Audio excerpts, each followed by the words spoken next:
Welcome Cosmic Comics, Games and Collectibles, your zen of geekism. We carry comics old and new, magazines, toys, games like Pokemon, Magic, D&D.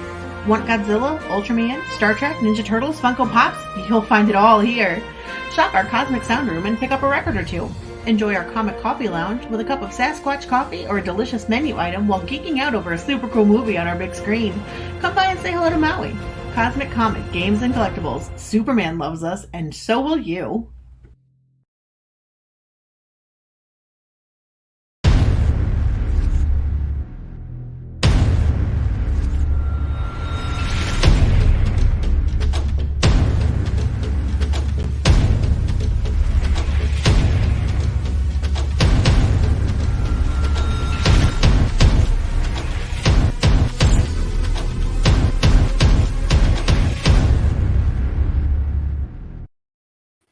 And good afternoon, everybody. I am RJ Carter, Senior Managing Editor here at CriticalBlast.com, Chief Envelope Licker for Critical Blast Logistics, Proofreader for Critical Blast Publishing, and probably the most hated man on Twitter as of January 1st, 2022.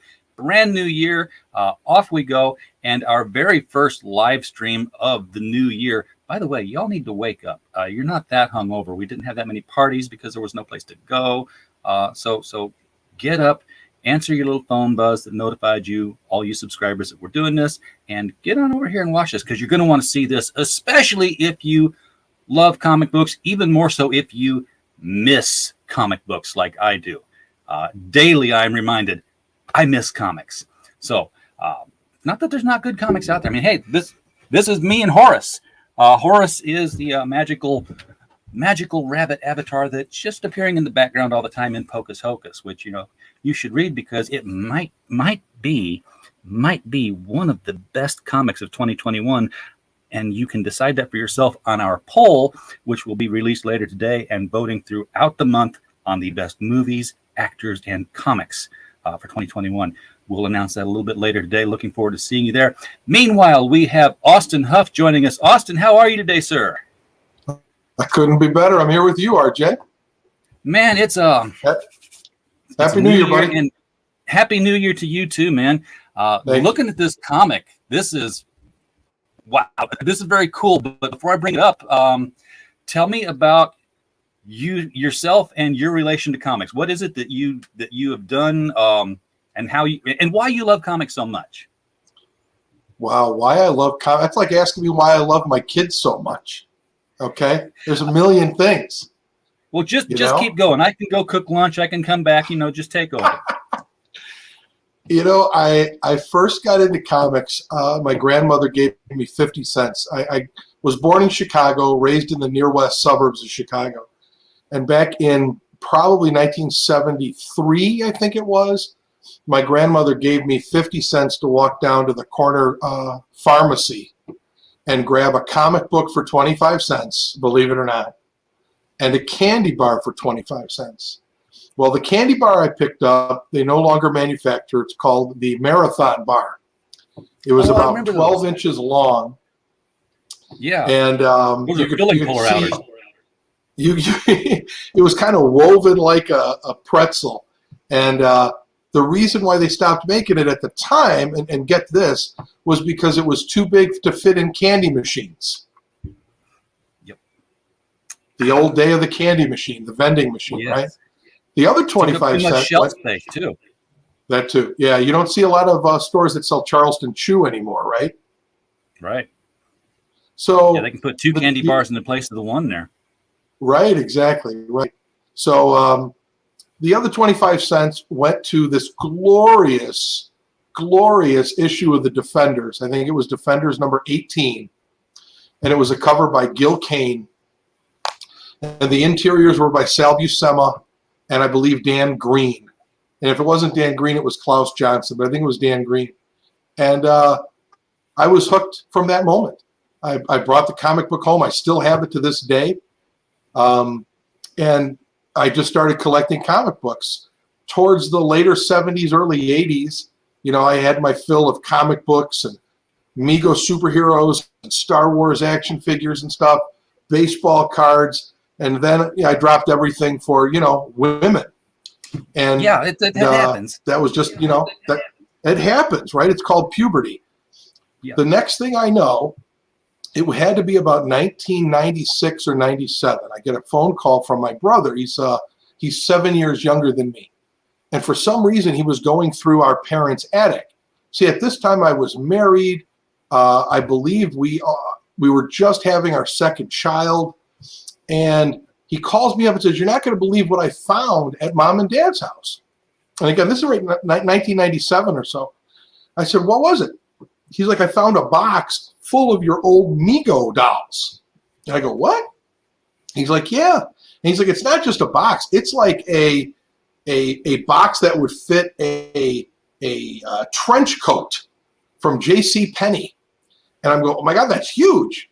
So I went over, and there were some that were just in beat to hell condition. Because you played with them. Right. And then there were some that looked like they had just come off the cart. Like my mother had seen them at Child World or KB Toys or something and grabbed Superman and Batman like the last runs in the early 80s because they were selling them so cheap for like $2 or something. She grabbed them, gave them to me. I probably was like 12 or 13 years old. I looked at them, took them off the cart. I'm like, "Oh yeah, these are great." And then I put them away. And they still are in my collection today, and they're absolutely pristine. Well, that got me thinking. And the internet was brand new, right, RJ? Right around 96, 97, 98. The internet was in its infancy. And I started looking up Migo action figures.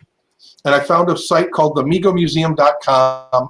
If you're not familiar with it and you love old toys from the 60s, 70s, and 80s, that's a great place to go.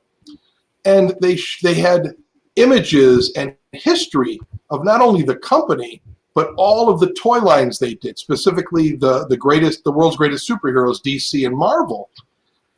And when I was a kid back in the 70s, my biggest complaint about the Migo superheroes was that they didn't make enough characters. And that's the complaint, that's the running theme through the history of Migo when it comes to the DC and Marvel superheroes. And my father and I came up with an idea. Hey, we're going to make our own. Let's make a Hawkman, and let's make Green Lantern, and let's make Dr. Doom ourselves. So we were already thinking about customizing action figures back in the 70s. Well, we took an Aquaman head from one of the figures, and we made a 2-part plaster mold from it. And it came out great. And I still have that mold to this day. I've never let go of that thing. I still have it. Yeah. My father passed away about 12 years ago. I still keep that as a reminder of him and what we did together when I was a kid. But after we did that 2-part plaster mold, we didn't know what to do from there. And what we should have done was we should have cast a new head in it and then started sculpting onto that head. And we just didn't know what to do. So we ended up just shoving it in a box and forgetting about it. But 20-some years later, I'm on the MigoMuseum.com, and I find my brothers and sisters, man. I find all of these people all around the world who are customizing their own action figures in the Migo style. Since that day, I've probably customized or created close to 700 different figures that go into the DC and Marvel Migo line, the world's greatest superhero line. I've got a bunch of different variations on Spider-Man and Batman and Superman, but I also go out and I grab some really obscure villains like the Circus of Crime. I put them together. A bunch of DC heroes that you only saw in the Super Friends cartoon in the 70s or the Challenge of the Super Friends, stuff like that. Well, we fast forward about 20 years. I'm making all these action figures, and I've become one of the most prolific custom Migo action figure creators in the world. People contact me. They're like, "Hey, can you make this? Can you make me a head? Can you make me a suit? Can we do a trade?" Et cetera, et cetera. Along the line, I create the Custom Migo Hall of Fame to induct and honor the greatest Migo customizers of our time and also the greatest custom Migos. And we've been doing that for the last 4 or 5 years. The last couple of years have been tricky with the COVID, but it does have an online Facebook page, Custom Migo Hall of Fame. And here I am. I've got all this stuff going for me, and I'm not feeling really inspired, RJ. I've made so many action figures. I don't know who to make next. I'm kind of feeling like I'm running out. You know what I mean? Running out of ideas. Sure. So what's up, Nicholas? How are you? So what I do is something triggered this memory from the late 90s where I was watching an old Adam West Batman show, right? The old Batman show, 1966 Batman. Sure. And he had the greatest villains for television. I mean, they were bombastic and colorful and campy and just fantastic. It was like eye candy. And if you've watched the upgraded and updated versions off of the app FilmRise, the colors just pop out at you. I mean, they blind you. You need sunglasses to watch these shows. They're that good. So I was thinking, man, these characters are so cool, and they're all performed by famous people like Burgess Meredith, Roddy McDowell. Oh yeah, people Eartha were fighting Kitt. to get a role on Batman. Everybody was fighting. They gave a role to Ed Norton, for goodness sakes, right? When you think about it, from the Honeymooners, right? Yeah. Art Carney. What was it? James Brolin got in there as nothing more than a cab driver dropping them off. Really? Yeah. I didn't know that. I'm gonna have to take a look. Very earliest acting appearances. That's great. Hey, we've got Dave on the line. What's up, Dave? Hey, all righty, Babbers. Glad to see you here, Bristolian Dave. So, one of my favorite artists of all time, if not the favorite, is Salvador Dali. And I was thinking, along the lines of these 66 Batman villains, wouldn't a villain inspired by Salvador Dali and his art be really cool?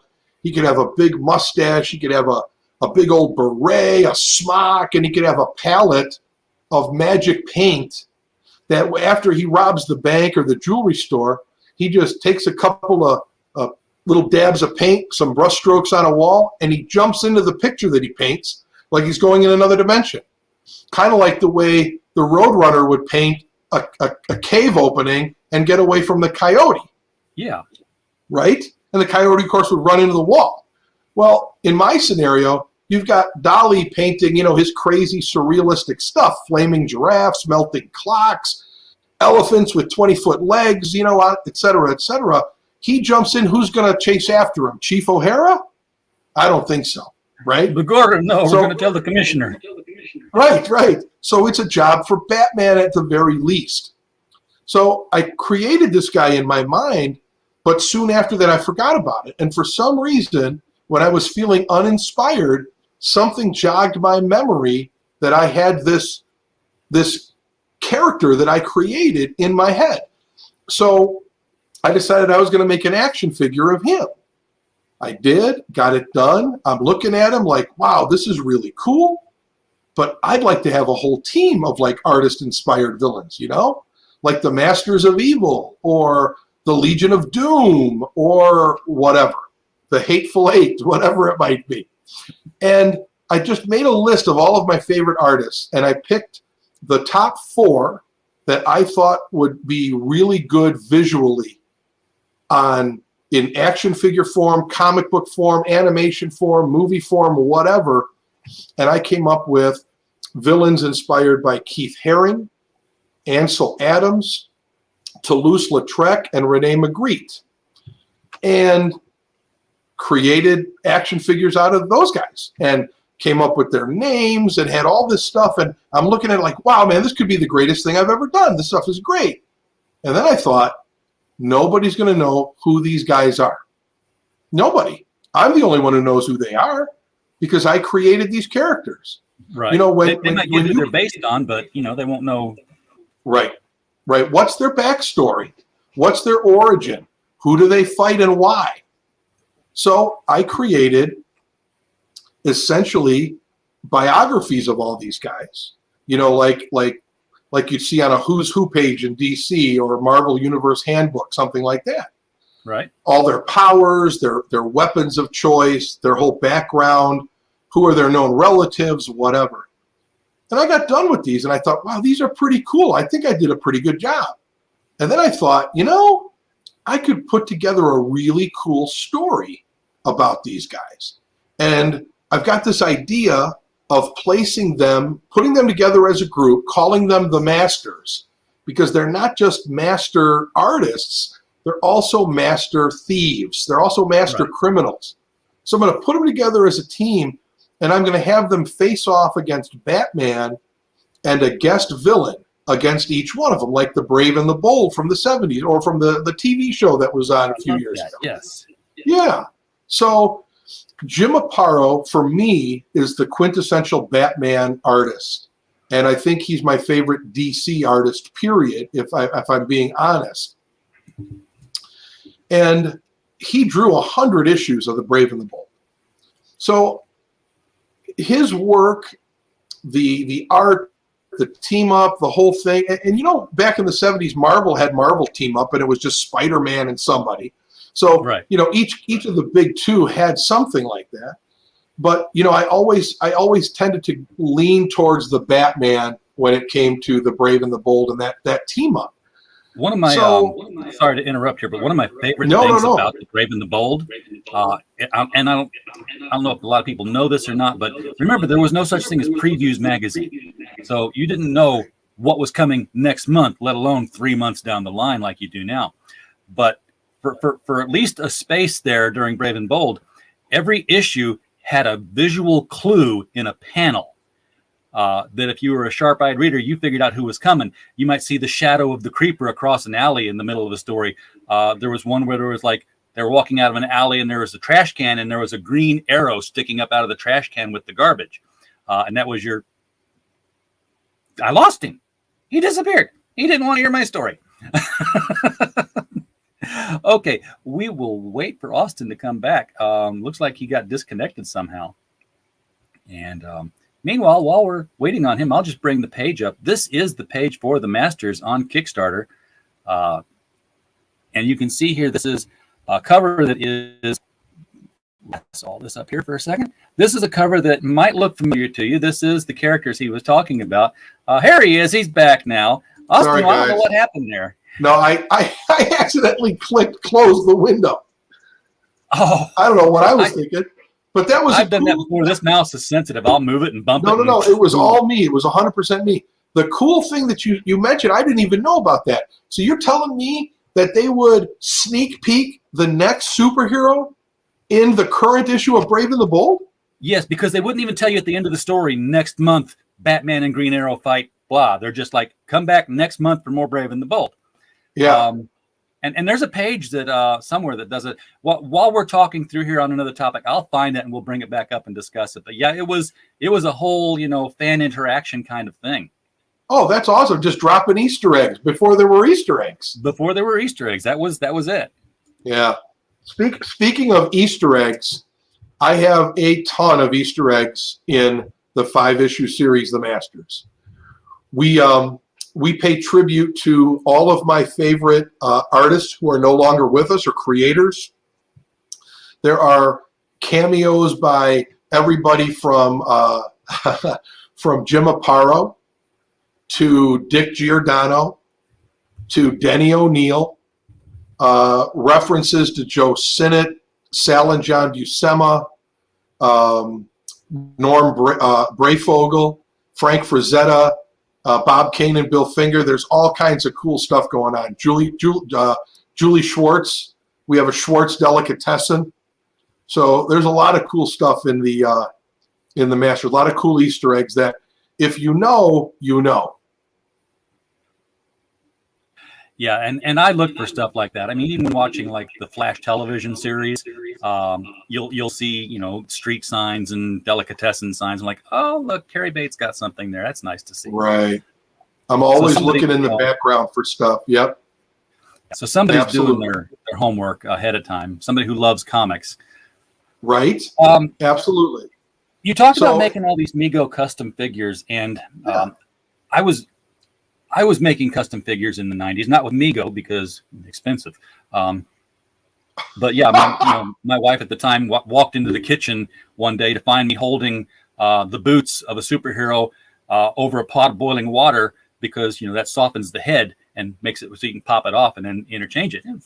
And you're like, you're boiling the heads of your toys. Like, yeah. Right. But yeah, I was sculpting the 6-inch figures, the 8-inch figures, the plastic stuff. And using Super Sculpey and paint and all that good stuff. Yeah, right. So there were 2 figures that I'd always looked for in the stores to buy. One was Batman the Animated Series, Bruce Wayne, and the other was X-Men Psylocke, because they were both smooth body sculpts of man and woman without a bunch of stuff that you had to cut off or trim out. So when you're doing a Migo, you're using original Migo parts, I'm guessing here. For the most part. You have to understand. Who do you grab?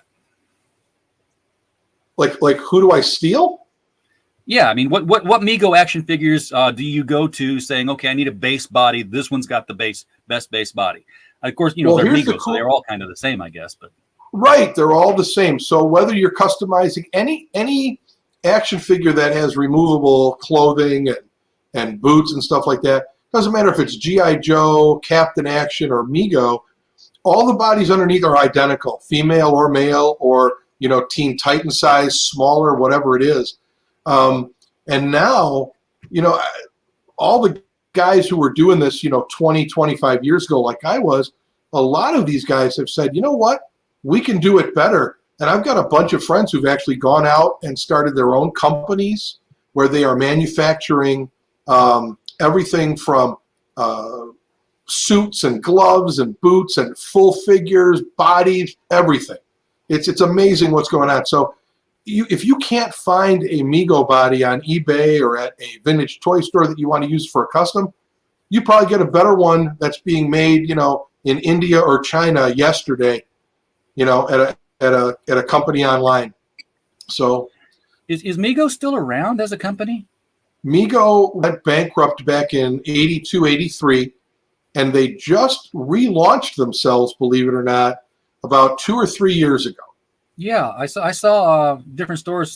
They had some Migo figures. They didn't quite look like the same Migo figures because I think they were getting more realistic in the head sculpts and stuff. So they, because the Star Trek characters would look more like Star Trek characters and such. Right. Well, I'm going to tell you something. The Star Trek line that Migo did back in the 70s was as realistic to the characters as I think any. I mean, McCoy looks like McCoy. Shatner looks like Shatner. I mean, it's unbelievable. So depending on the line, like when it came to the lines that they did for television shows where they had a real person to go on, right. I mean, they did Space 1999, and I think the greatest head sculpt they ever did was Martin Landau from that show. My second favorite head sculpt for realism, probably John Boy Walton from the Waltons line. It looks just like him. They did a Walton. Wow, Migo did more than I thought they did. Oh, man. They did the Waltons, Planet of the Apes, Star Trek, Dukes of Hazzard, Chips. They did a Love Boat line of 3 3/4 figures like the Star Wars. They did DC and Marvel. They did, public domain people like Pirates and Robin Hood and Monsters and all kinds of stuff. And yet, with all of that, they weren't doing enough characters because you had to get in and start doing customs. They weren't doing enough DC or Marvel characters. That's all I cared about. I didn't care about Star Trek or Planet of the Apes. I was a superhero, supervillain guy. I wanted Dr. Doom. I wanted Lex Luthor. I wanted the Legion of Doom, and I wanted the Super Friends. Why am I watching the Super Friends on Saturday morning in 1978, and I see Flash and Green Lantern and Hawkman and Green Arrow and Plastic Man and Black Bolt? Why do I not have these as toys? Yeah. Yeah, that's why I was sculpting, the figures I did. You remember the Marvel had the, this is going to be in the 90s, but they had those like 12-inch figures that came in a box, just narrow box. Well, you got a Silver Surfer, you could make anything you wanted. Anything. It was just a body. So I took, I remember I took a Silver Surfer and a Gambit, and I took the coat off the Gambit because it was that long trench coat, and I put it on the Silver Surfer, and I super sculpted some pants creases onto the legs so they weren't just like tights, but looked like trousers, and then painted it up and put a Rorschach face on it, and I made myself a custom Rorschach. Very and nice. I did the same thing with Johnny Storm, because he wasn't fired up. He was just, Johnny Storm, blonde-headed guy, and using, foamy, the foam cutting stuff and everything like that. I made an Ozymandias. So I had 2 of the Watchmen characters, because they were making no Watchmen characters at the time. No. And it's funny because I personally think the Watchmen, I know everybody says the Bible is the greatest story ever told, but I think it's the Watchmen personally. There's something new in it every time I read it. It's amazing how that happens. And it holds up. It holds up. You could imagine it happening today. Instead of Richard Nixon still be president, we could say, oh my God, Ronald Reagan is still president, or Bill Clinton is still president. And it would be just as insightful. It would just be as timely. It would. And, I don't. The only thing that I don't like about Watchmen isn't the book itself, but the impact that it had on everything else. Because editors, publishers, they're in it for money. This is a profit bizzing thing here. So they're like, this thing succeeded really well because of X. These things aren't succeeding. Give them X. Right. So we got, let's X them up. Yeah, and they got X'd. Yeah. I've got the page here. CBR did an article on it. Gosh darn, the page is taking forever to load. What are you looking at? Okay. So this is a page from Brave and Bold, number 177, and you can see it's Batman and Elongated Man are stepping out of the alley here to do their thing, and the shadow on the wall is the Creeper. So 178 is Batman and the Creeper, and flying overhead is a Legion cruiser. Wow, that's awesome. So then he teams up with the Legion, and there's a face over here reflected. I forget what that's. I think it was supposed to be the Spectre. He teams up with the Spectre, and there's Hawk and Dove in the background images. Where's this link, man? I want to go to it. I'll put it here. It's on CBR, and it is there. Yeah, put it on the comments, and I'll just copy and paste it. Here you go. Hey, by the way, do you know a guy named Scott Snedden? No, I don't. Okay. Well, he just pledged $125 to the Kickstarter. I was wondering if he was happened to be. Yeah, just now. I have no idea if it's somebody that has, is a fan of yours or has been watching. Well, you know what? We have a rule here, Austin. If your campaign goes up while you're on the show, we take the credit for it, and we call that our shake and bake moment. It's shake and bake, and I help. So very nice. Thank you to whoever did that for helping out. We appreciate you. I'm just going to keep refreshing. Yes, thank you, Scott. But yeah, we're close to 19. We're close to 19 grand with 12 days to go. I think we've got a shot to get up to 25,000, maybe even more. I think you definitely do. I mean, did you expect this? I mean, this is your first Kickstarter or your first crowdfunding? Well, it's technically my second. I originally launched the Masters as a complete set of all 5 issues, hoping to raise $50,000, and I raised $35,000. And I had all kinds of Bronze Age love. I had everything from Ben Cooper Halloween masks to like a Power Records style vinyl recording of the final issue, a wall calendar, all kinds of cool stuff. This is my love letter to the Bronze Age of comics, okay? And after it didn't fund, I just asked people, hey, why do you think it didn't fund? What were you looking for? What do you think I should do differently? And the consensus was everybody knows all of the amazing artists I have lined up. Everybody knows Ramona Fraden and Joe Rubenstein and Tom Grummett and Jimmy Palmiotti and all these folks. But nobody knows who you are. So they're all a bunch of hired guns, but everybody's putting their trust in you. They don't know you from Adam. So I thought, okay, you know what? Let's take baby steps. My first thought was, let's throw as much at the wall and see is what we could get to stick, go big or go home kind of philosophy. Now it's kind of like, okay, let's do baby steps. Let's put one issue out. Let's earn their trust. Let's tell them that we'll have it out by April. I'm hopeful that we'll have it out by March. If I can get this thing out by March, that just earns their trust even more. And I think that's why we're doing well. We might raise, we have a chance to raise as much money on one issue as we raised for all 5 a couple months ago. That would be fantastic.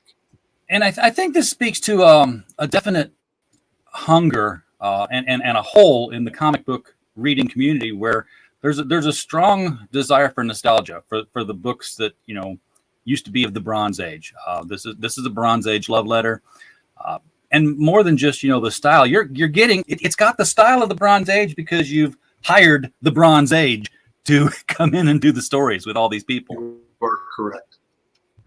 That's right, I did. And a funny story about that, RJ, if you don't mind me saying. When I originally did this story, I put together, the action figures, I put together the plot summary. It was, in its most simple form, it's just a good guy versus bad guy story.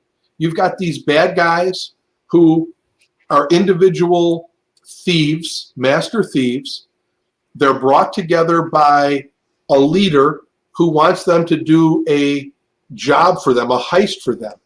And it's an art heist. I mean, who better to do an art heist than a bunch of art-related villains? And essentially, it's all about the good guys trying to stop the bad guys from committing the art heist. And there's a big reveal at the end because the leader of the Masters is hidden throughout the whole story. There's a big reveal of who he is at the end. The beginning, it's actually around the beginning of issue 5, which is the last issue. But at the end of issue 5, there's a big double cross that I don't think anybody sees coming. And, the story combines everything that's wonderful about the Bronze Age of comics, everything that's wonderful about a good superhero, supervillain story, all kinds of great nostalgia, like you put it, a lot of Easter eggs. If you have a love for 20th and 19th and 20th century literature and 20th century art, you're going to see a lot of cool stuff in this. I even throw an homage in there to The Princess Bride, my wife's favorite movie, as a little tribute to her. As you wish. As you wish.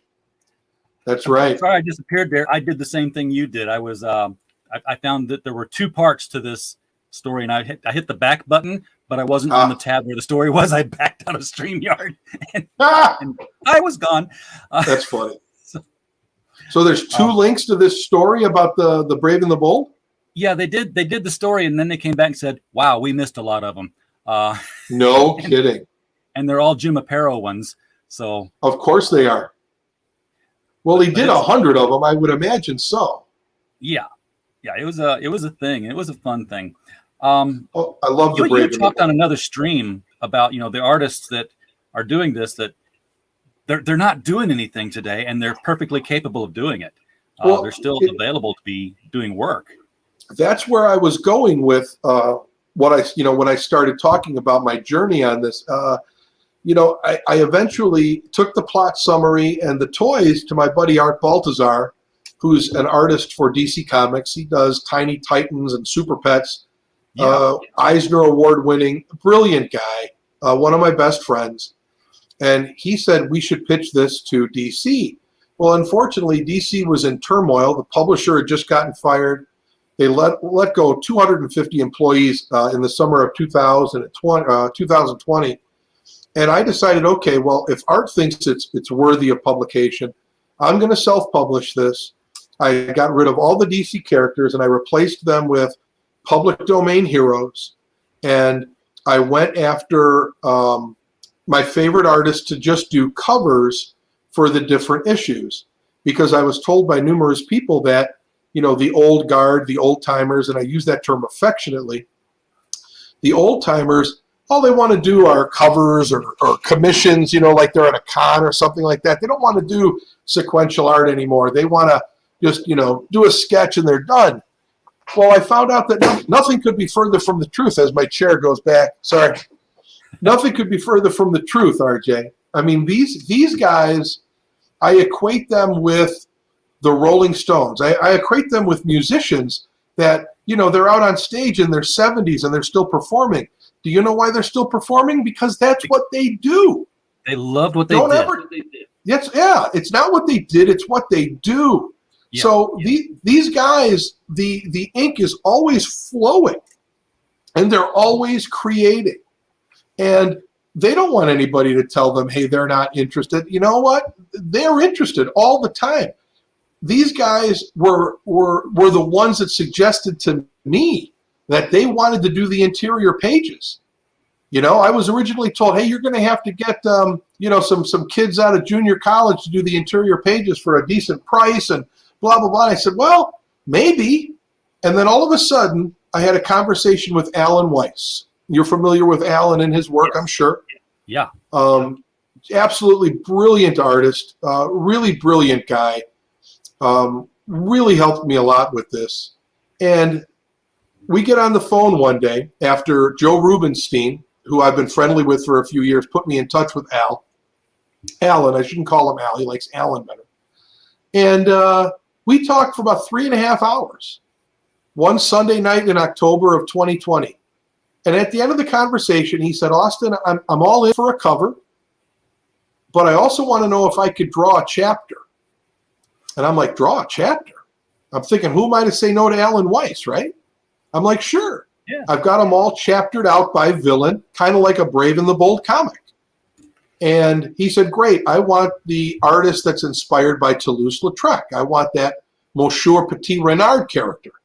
Because instead of me making him have some kind of power related to art, I gave him a power of being a master assassin, a master martial artist and weapons expert. So unassuming. I mean, Toulouse-Lautrec, the man was, shorter than 5 feet tall. He had some kind of a birth defect. Well, who is going to think that some guy who's 4 feet 8 inches tall, RJ, is going to kick their ass? Yeah. Nobody. Yeah. So in the story, he kicks everybody's ass because that's what he does.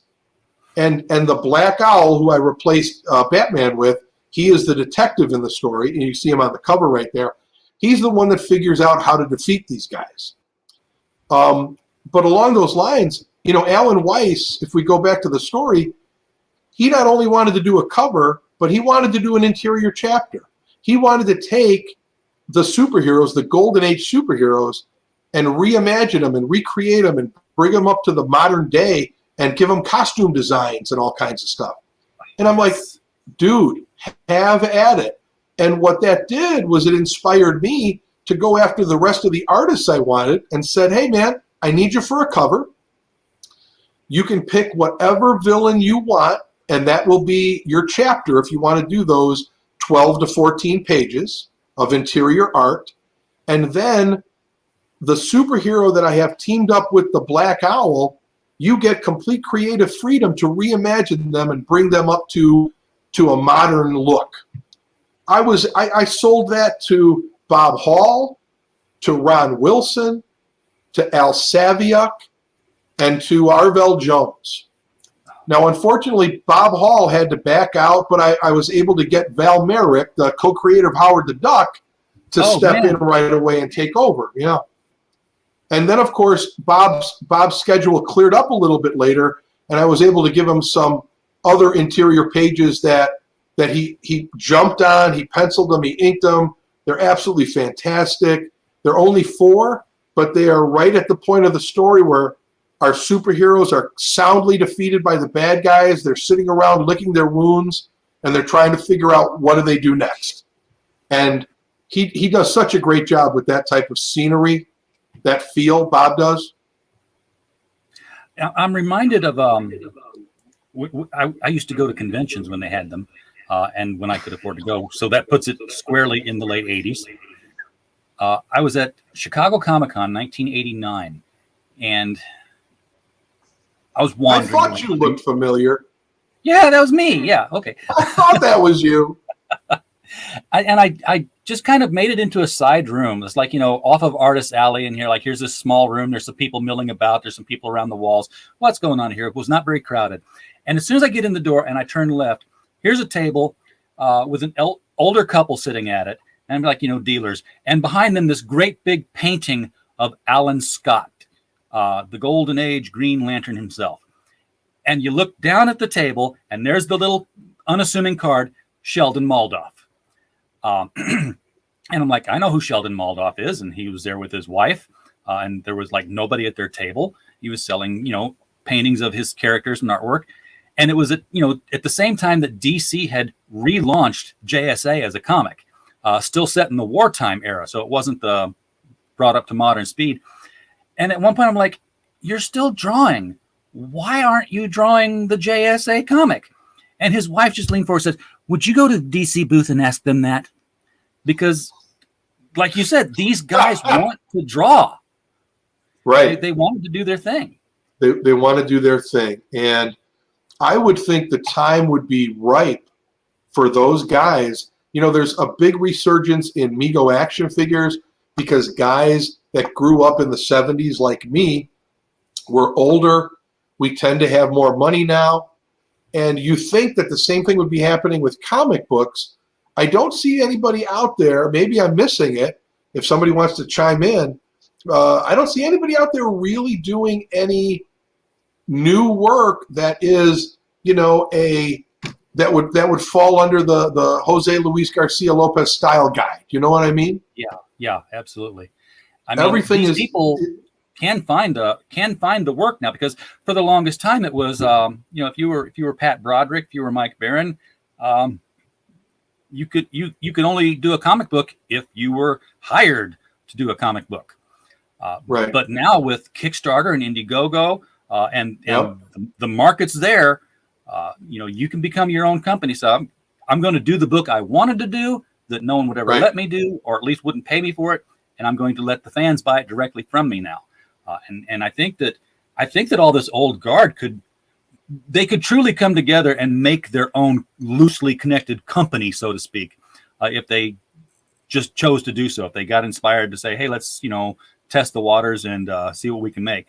If one man can make $3 million on a frog, I think the old guard of the Bronze Age could come back and build an empire. I don't see why somebody couldn't. Maybe it's Power Comics. Maybe it will be. Maybe. Let's make that happen. Power Comics is the imprint, which means, folks, this ain't going to be the only book. That's right. That's right. This is the first book of 5-issue series. Not only that, but the way things are going, knock on wood, if they continue to go the way they're going, we're probably going to launch some other Kickstarters in the meantime. All of the artists who have come on board to recreate those Golden Age superheroes have committed to actually doing those recreated or reimagined superheroes in their own titles. So we have 6 Golden Age superheroes that have been reimagined. I have commitments from the 5 artists who reimagined them to create 6 new titles, all for the individual superhero.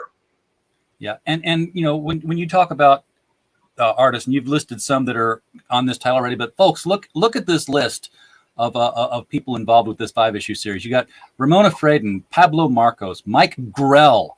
I've been trying to get back on the show. We had him on last year, and I haven't been able to reach him again.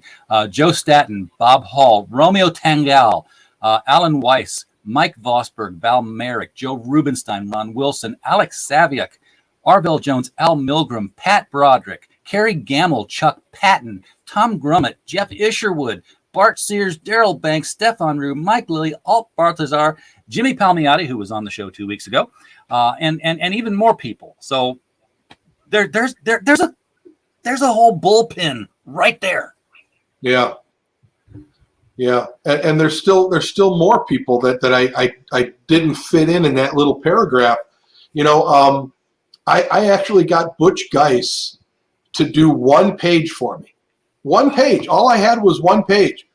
And I reached out to Rubenstein and said, hey, man, can you put me in touch with Butch Geist? And it took us about almost a year to get on the same page, no pun intended. And finally, Butch said, "Yeah, you know what? I'll do the last page of issue 5." So he has the total epilogue of the book. Okay, wraps the whole story up, and he committed to doing a cover for me as well. So, but I've contacted, honest to God, RJ, I've contacted dozens of people. A lot of them have turned me down, or their agents turned me down. And, you know, I totally understand it. Some people, they're like, "Hey man, I'm retired. I just don't feel I can give you the quality product that I did, 5, 10, 20 years ago." Other people, it's just not their cup of tea. Other people, they're just so freaking busy with whatever they're doing. I mean, I reached out to everybody. I reached out to Alex Ross. I reached out to Jose Luis Garcia Lopez. I reached out to John Byrne and Jim Steranko and Neil Adams and George Perez and Mike Plug. And I even with Mike Plug's people, I even said, "Listen, I'll just take one panel. Just get one panel for me. Will he commit to one panel?" And they said, he just doesn't feel he's 81, I think, 82. He's just not, happy with his work level. He wants it to look like it always has. And he's like, "You know what? I've lost a step." And I totally respect that. Totally respect that. Sure. Steranko, that was pretty funny. We had about a 15 to 16 email chain going back and forth, and could never figure out a price or what he wanted to do. I wanted him to do a cover, and that would have been really cool. That would have been. And you know what? This list of people that you've reached out to and who've agreed to come on, it adds a whole subtextual meaning to the title of the series, The Masters, because it's not really about the characters anymore. It's about the creators on board. Yeah, everybody's a master on this team.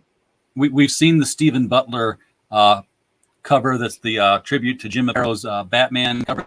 That was, what was the actual thing? Limited Collector's Edition presents Batman Special All Villain issue for $1. And if I remember correctly, wasn't that one of them big books? Treasury Edition, right? Yeah, bigger than a coloring book kind of thing. I've got a stack of those at home somewhere. Marvel called them Treasury Editions. DC called them Limited Collector's Editions for the most part. Yeah. Sometimes they would like into the Golden Age stuff. I was in a secondhand store and they had Detective 27 in the big format with the gold thing across it. And the guy literally thought he had Detective 27 and he priced it appropriately. And I tried to explain to him that's not the book. And he's like, "It says right there." Like, okay. Wow. But then you've also got Bart Sears here, who's drawing after himself now. See, that's one of the coolest things that I've been able to do. I've actually been able to take some of my favorite covers by living artists, get a hold of them and say, "Hey, would you mind recreating this cover but with my characters?" So I was able to get Bart Sears to do this. I was able to get Ramona Fraden to do one of her Plastic Man covers, because I've got a stretchy good guy as well. I got Al Milgram to redo his David Letterman Avengers cover with all of my characters, and he actually drew Letterman as he looks today, old with the beard. Oh, Santa Claus Letterman. Yep. I was able to get Kerry Gamble to recreate his cover to Justice League. I think it was Justice League International Annual #2 or #3. It's a cover of a Joker, and he's holding some playing cards in his hand. Oh, yeah. Yeah, and I asked him to replace the Joker with the leader of the Masters, who is yet to be revealed. So Kerry knows who he is. And to put my characters on those playing cards. And we were able to get Rubenstein to ink, so I got the same team that did the original to do that one. That's fantastic. Alex Saviuk and Jeff Isherwood recreated their West Coast Avengers Annual #1. with the leader of the Masters replacing Quicksilver, and all of the Power Corps members standing facing him, saying, the true leader of the Masters is revealed. And that's the name of your team here, is the Power Corps? The Power Corps, yeah. And this is basically, this 5-issue series is the origin story of the Power Corps. They come together, and they have to defeat these guys together as a group. Now, on the 5th Kickstarter next fall or winter, we're going to have an anthology book called Bring On the Masters. If you actually scroll down the page, you'll see the cover of it that was drawn by Romeo Tunghal. It's an homage to the old Bring On the Bad Guys by Marvel. And what we're going to do with that is every villain from the Masters will have their origin story. I just got to pause on the pencils momentarily so people can see how. Yeah, that's Ron Wilson's gorgeous pencils.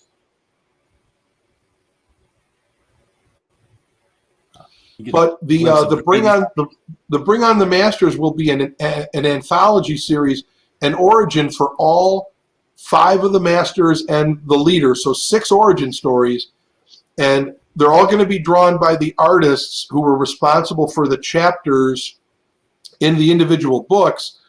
And on top of it, in between all of the origin stories are going to be candid pages of the guys in the Power Corps just hanging out at their the Black Owl's pad that we call the Owl's Nest.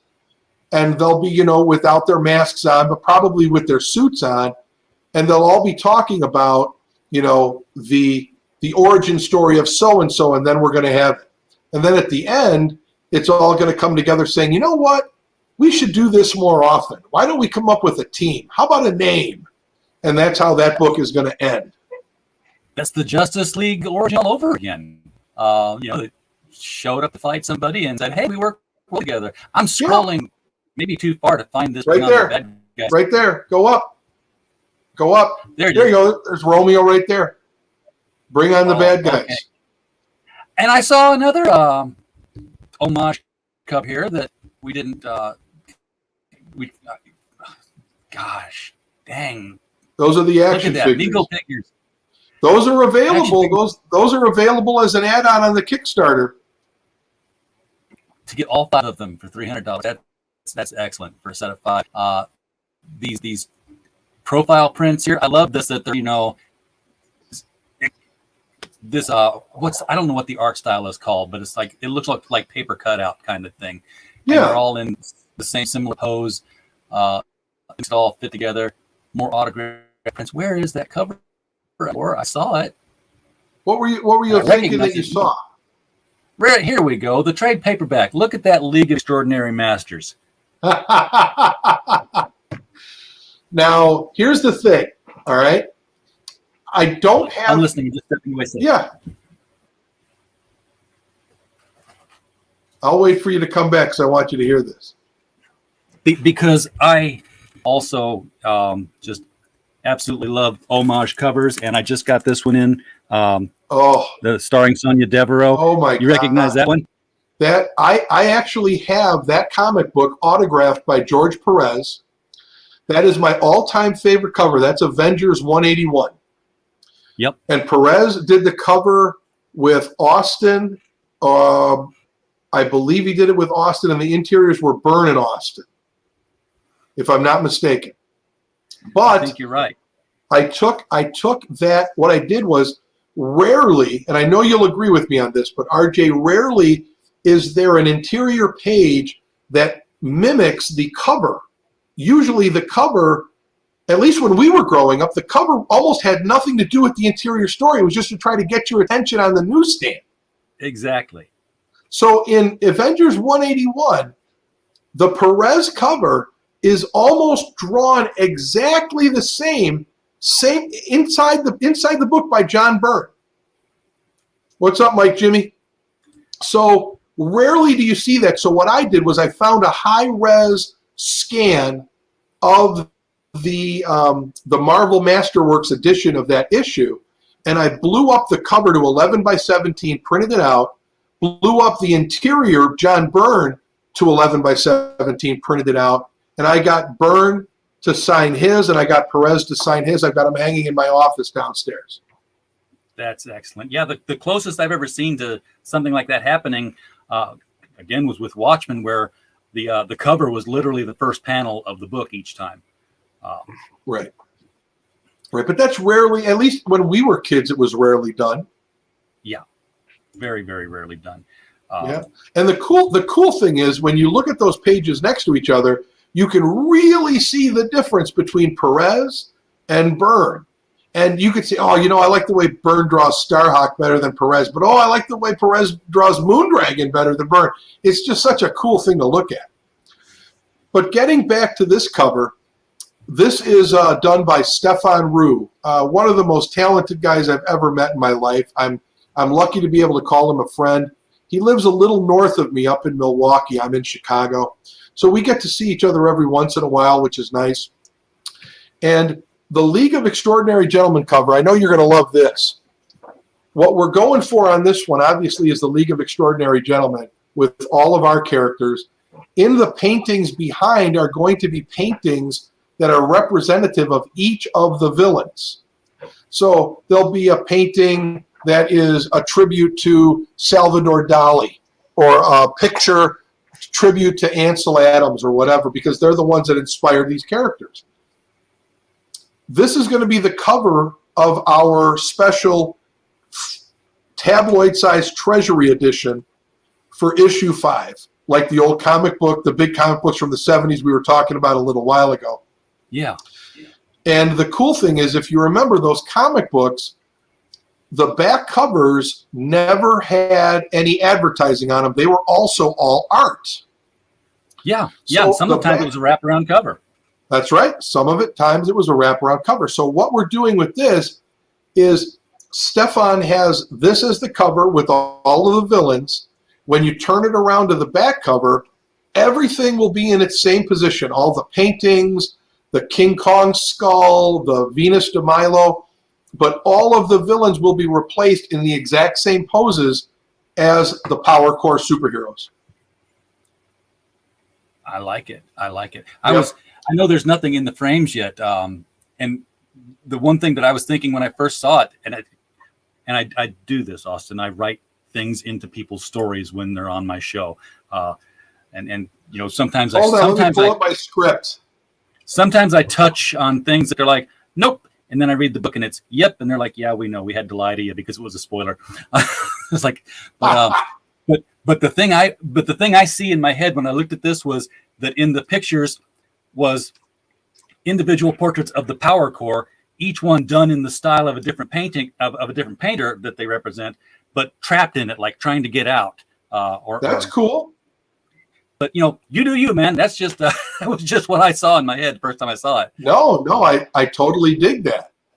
That's a great idea. Well, in this in the Masters, it's all about this art heist, and the art that's being stolen is in 5 different places: museums, personal collections, wherever. And they're trying to coordinate it to get it all pulled off as quickly as they can. And what I did was I instructed all of the chapter artists that had a chapter where there was a villain stealing the painting to draw a portrait painting of themselves, and that's the painting they're stealing. So in Alan Weiss's chapter, the villain is stealing a portrait of himself from the home of the alter ego of the Black Owl, and so on and so forth. They go to a museum, and in the Valmeric chapter, you see a portrait of Valmeric that they're trying to steal. So I've got all of the individual chapter artists drawing themselves in the comic. That's a cool little Easter egg that they are the portrait. Yeah, I agree, Mike. That is pretty awesome. Thanks, Mike. Jimmy. Drop in there. This is just we haven't even looked at the layers, tiers on this thing. We've seen the 2 different covers. which, damn you, Austin, why'd they have to be so hard to pick from? It's like, You pick them both. that, and there, of course, is the reason for There's doing the rub. to make them both. And let's look. I mean, you can get the digital for $6, and I know Yep. that we have folks in our chat who are digital only. And like Yeah. Robert Roberts is working up near the Yukon area. He doesn't have white boxes to store things in. Right. George Gatzis just has no more room for books, so he's always going the digital way. See, for me, RJ, I'm the kind of guy who likes both. I like the physical copy, and what I probably do is I read the physical copy, I bag and board it, and I put it away. But then I have the digital copy on my computer or my pad for reference. I find the digital copies are especially good when I'm working on my custom Migo hobby. I want to. You know what I want to do? I want to do a version of. I want to do an Earth 2 Robin Migo. Well, I could go dig it in my long boxes, but you know what? I could just pull it up on this monitor over here, and boom, there he is. Yeah. Now, when you do something like a masked character, like the Earth 2 Robin, for instance, do you paint that, or do you literally carve plastic or cloth or? Well, I would typically sculpt a mask over his face. Like I'd find an existing head sculpt that I thought worked for him, for his face, jawline, nose, things like that. I'd resculpt the hair a little bit if needed. I'd sculpt on a mask if needed, because just paint over, Migo didn't just paint masks over heads. They actually sculpted them. But now, RJ, you have to understand, with the ability of 3D printing. Oh, yes. There isn't anybody that we cannot create in a program and 3D print, whether it's their head, Hellboy's fist. I mean, whatever you want can be done. There's nothing that we can't do. We are 3D printing parts and putting them together to have in-scale Batmobiles and Millennium Falcons. I mean, it's crazy. Right? Okay. Mind blown. Yeah. And, I mentioned George Peter Gatzis. He's on the show quite frequently, and he does 3D printing as well. And his book, in fact, is 3D rendered. So it looks like a comic book, but, when you pull the panels up, you can zoom into microscopic size and see the germs and rotate it around. Nice. But yeah, he's printing things to scale as well. And he's printing spaceships that are going out with his books that are 2.5 feet long. Videos are on his channel, how you assemble it when you get it. There is a great boon to people. Yeah, it is. It makes all of our lives easier. I mean, I know people who are 3D printing car parts. They can't get car parts in from Japan or China with the problem with getting stuff in this country right now. They're 3D printing car parts, for goodness sake. They're like, okay, well, I can just 3D print that. Yeah, my last Destroyer novel was a guy who had a 3D printer that worked off the 4 components of DNA, and he's 3D printing body parts that wouldn't be rejected. That's awesome. That's coming next if they're not already doing it. Exactly. Yeah, they 3D printed an ear, but I'm like, you just CRISPR your genes and find out what the sequences are, and you're like, what body part do you need? You won't reject this leg; it's yours. Right. Absolutely. I want to find something really quick. It's Go ahead and look at that, and I'll just go over the prices here while you're looking. It's an image of Dr. Savannah. Here it is, Dr. Savannah. I'm going to send you the link. I'll show you something that a buddy of mine 3D printed for me. I'm going to send you the link. Okay. You put it up. In private chat here? Yeah, private chat. There we go. I'm going to send you that link. Pull that up. The spaceship that Dr. Savannah is in, a buddy of mine 3D printed me that ship in Migo scale. Oh, nice. You know what that ship reminds me of, and you can make this your next commission. Remember the Supermobile? Sure. Yeah, with the fists coming out the side of it. Yeah. Just the red and blue saucer design kind of reminded me of the Supermobile. I've got Side a by buddy side who is did great. that. I've got a buddy who did the Supermobile and the Lexor 7. He goes by the name Laser Migo, lasermigo.com. Let me pull it up for you, and I'll send you that You know link what? This too. is the first time. This is the first time I've ever seen Captain Marvel. I almost called him Shazam. Darn it! I know better than that. First time I've seen Captain Marvel drawn with the Winnebago and Mentor. Right? Never saw them in the comics like that. I couldn't agree with you more. I want to make a custom Winnebago, and I want to make a custom Mentor like that. I mean, that's not really Mentor. It's like a combination of Mentor and Uncle, what's his name? Uncle Dudley, yeah. Uncle Dudley, there you go. That is just the artwork on this is just gorgeous. It is. I think it's C.C. Beck. Well, it would have to be. Nothing has to be. Let me see if I could find that. And now that I'm thinking of the TV show while you're looking, I'm trying to remember the magic words, because the TV show, it wasn't just Shazam. Shazam was the magic word to change back and forth, but he also had an incantation where he could go talk to the immortals. Yes, you are correct. He did. You know, immortals meek and strong and wise appear before my seeking eyes, and then it'd be like the narrator. Yeah. Yes, young Billy. Something like that. And he'd get advice about the problem at hand. Yeah, that show is really hard to watch. I tried to watch a few episodes a few months ago, and I'm like, oh boy, this is rough. Yeah, The Mighty Isis was a little better. I have that one on DVD somewhere in my stacks. And Joanna Cameron just passed. She did. Moment of silence for Joanna. Thank you. Yeah. I can't find that darn thing. Hold on. I got Migo Supermobile. But yeah, 3D printing, once you've scanned a character and you've got the scale in, everything else can just scale up to it. I had somewhere, it disappeared in my house, and I get bitter about it every time I think about it. But there was a 3D print display at a convention I went to, and I was one of the earliest people into it, so they actually got it done while I was at the convention. You stood on the platform and just, didn't move for 3 minutes while the camera went around you 3 times going down the spiral, and then they printed you. And I took that and I had it painted by somebody who painted miniatures. I had a little 2-inch me. Nice. It was painted, in the clothing colors I was wearing that day and everything. And I love that thing. I thought it was very cool. It's gone. I don't know where it's at. I wish I could find the thing. I don't know where it is. Oh, well. Laser Migo? Yeah. Yeah, they did it on Facebook. Oh, they found it on Facebook, somebody? I've Googled it. Here we go. It's going to be in the Migo Muse. I'll just.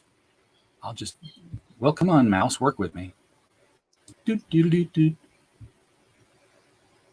Supermobile?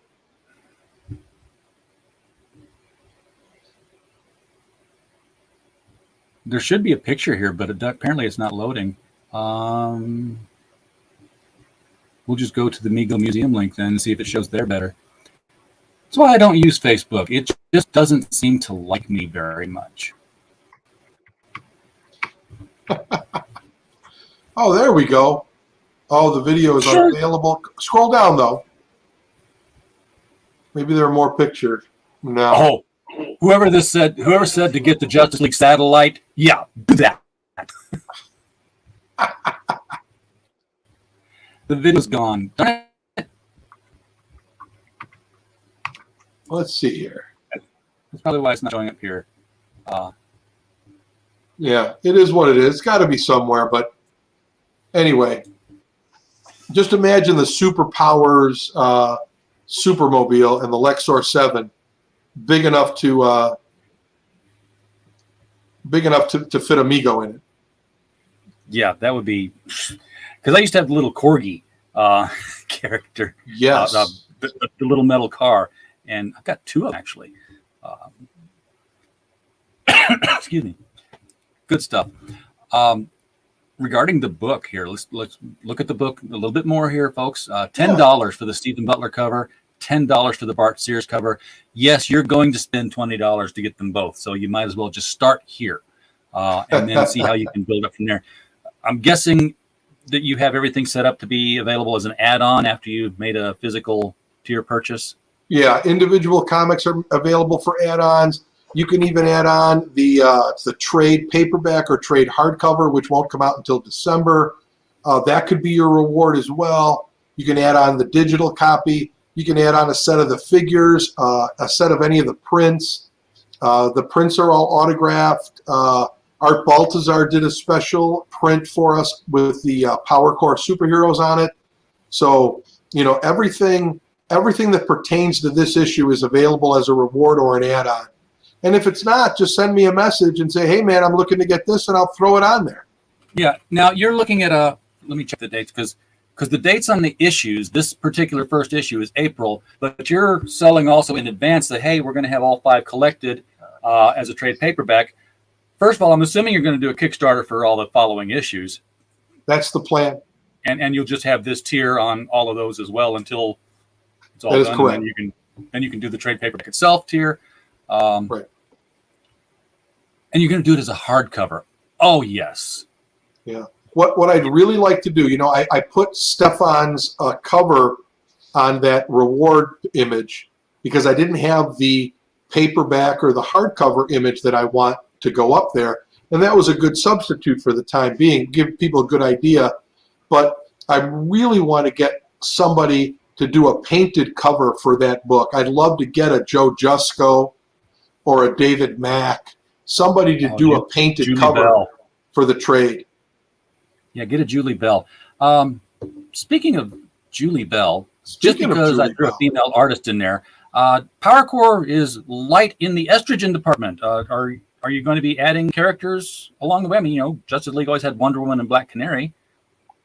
Well, it all depends. I mean, we have to see where it goes. The reason why I don't have any female characters in it is because I grabbed villains that were inspired by artists that I loved.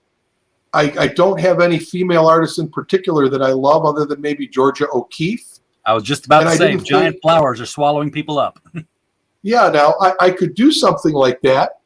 That sounds cool, but I didn't think with the story that I had in my head, it would fit in there visually or physically. I just didn't see it working. Yeah, and the story drives everything. You don't. The story drives everything. Story to fit your idea. Yeah, and you have to remember that this is coming from when I was a 5 or 6 year old kid, and Brave and the Bold was Batman and Hawkman, Batman and Green Arrow. Now I know he would team up with Black Canary and Wonder Woman and Power Girl and gals like that, absolutely. But the issues that I remember the most are the ones that I used the public domain heroes to do. So if you stop right there and you take a look at Bart Sears' cover or the corner box heads that Joe Rubenstein drew, Black Owl replaced Batman. Twister replaced Red Tornado. One of my favorite Brave and the Bolds was Batman and Red Tornado. Another one was Batman and the Atom. So the Flyman up in the front, the orange guy, he replaced the Atom. Green Arrow was replaced by Arrow. Airman replaced Hawkman, and Plymo the Rubberman replaced Elongated Man. And these were all public domain existing characters too. They weren't all of them are correct. Yeah. So I don't remember Twister though. Did he have similar powers? Twister was like a human tornado. He got caught up as a child in a tornado, and then he shows up like 20 years later as a man, half tornado. I love the Golden Age. It's crazy, right? He might have only had about 5 or 6 issues, and he was always, I don't know if he ever had I don't think he ever had a cover. And he was in those anthology issues that would have 10 or 12 stories, so he'd have like 6 or 8 maybe. Plymo the Rubberman is the most intriguing character in the bunch because he was only in one comic book back in 1941 or 42.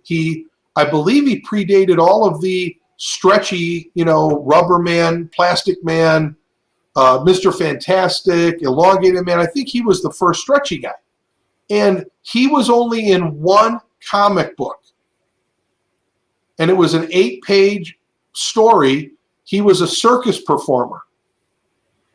And he stopped the ringmaster from killing his girlfriend, who was also the trapeze artist or something. There's so much treasure in the public domain that can be mined. I know, and it's with all the hundreds of characters available, everybody just seems to gravitate toward Black Terror. Everybody's doing a Black Terror book. Well, he is a pretty good character. He's a very good character. Yeah. But there was no slight to women in the least. I wasn't trying to imply that there was. I understand, but other people have. Other people have asked me, why have you replaced Wonder Woman on the Bart Sears cover with the Man? And I'm like, well, I didn't replace her with the Man. I just took everybody in my existing team and I replaced one team with another. It had no never mind to what gender anybody is, or what race anybody is. We took the Arrow and we reimagined him as a black guy. So, we could have reimagined all of those superheroes as women if we wanted. They're in the public domain. We could have reimagined them all as monsters if we wanted to. It really doesn't matter. But this is just what the story that was in my head. Where we go from here, it's anybody's guess. Who did you recommend for the cover, Julie? Julie Bell. She was I think she was a student of Boris, but she certainly was. I think she trained under him at least.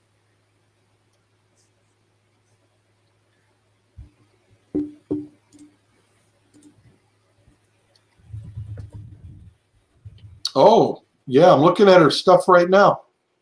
Yeah, she did a lot of trade. I remember from the trading cards that she did for Marvel back in the 90s and such. So yeah, she did some Mystique cards and posters, and they were very, very good.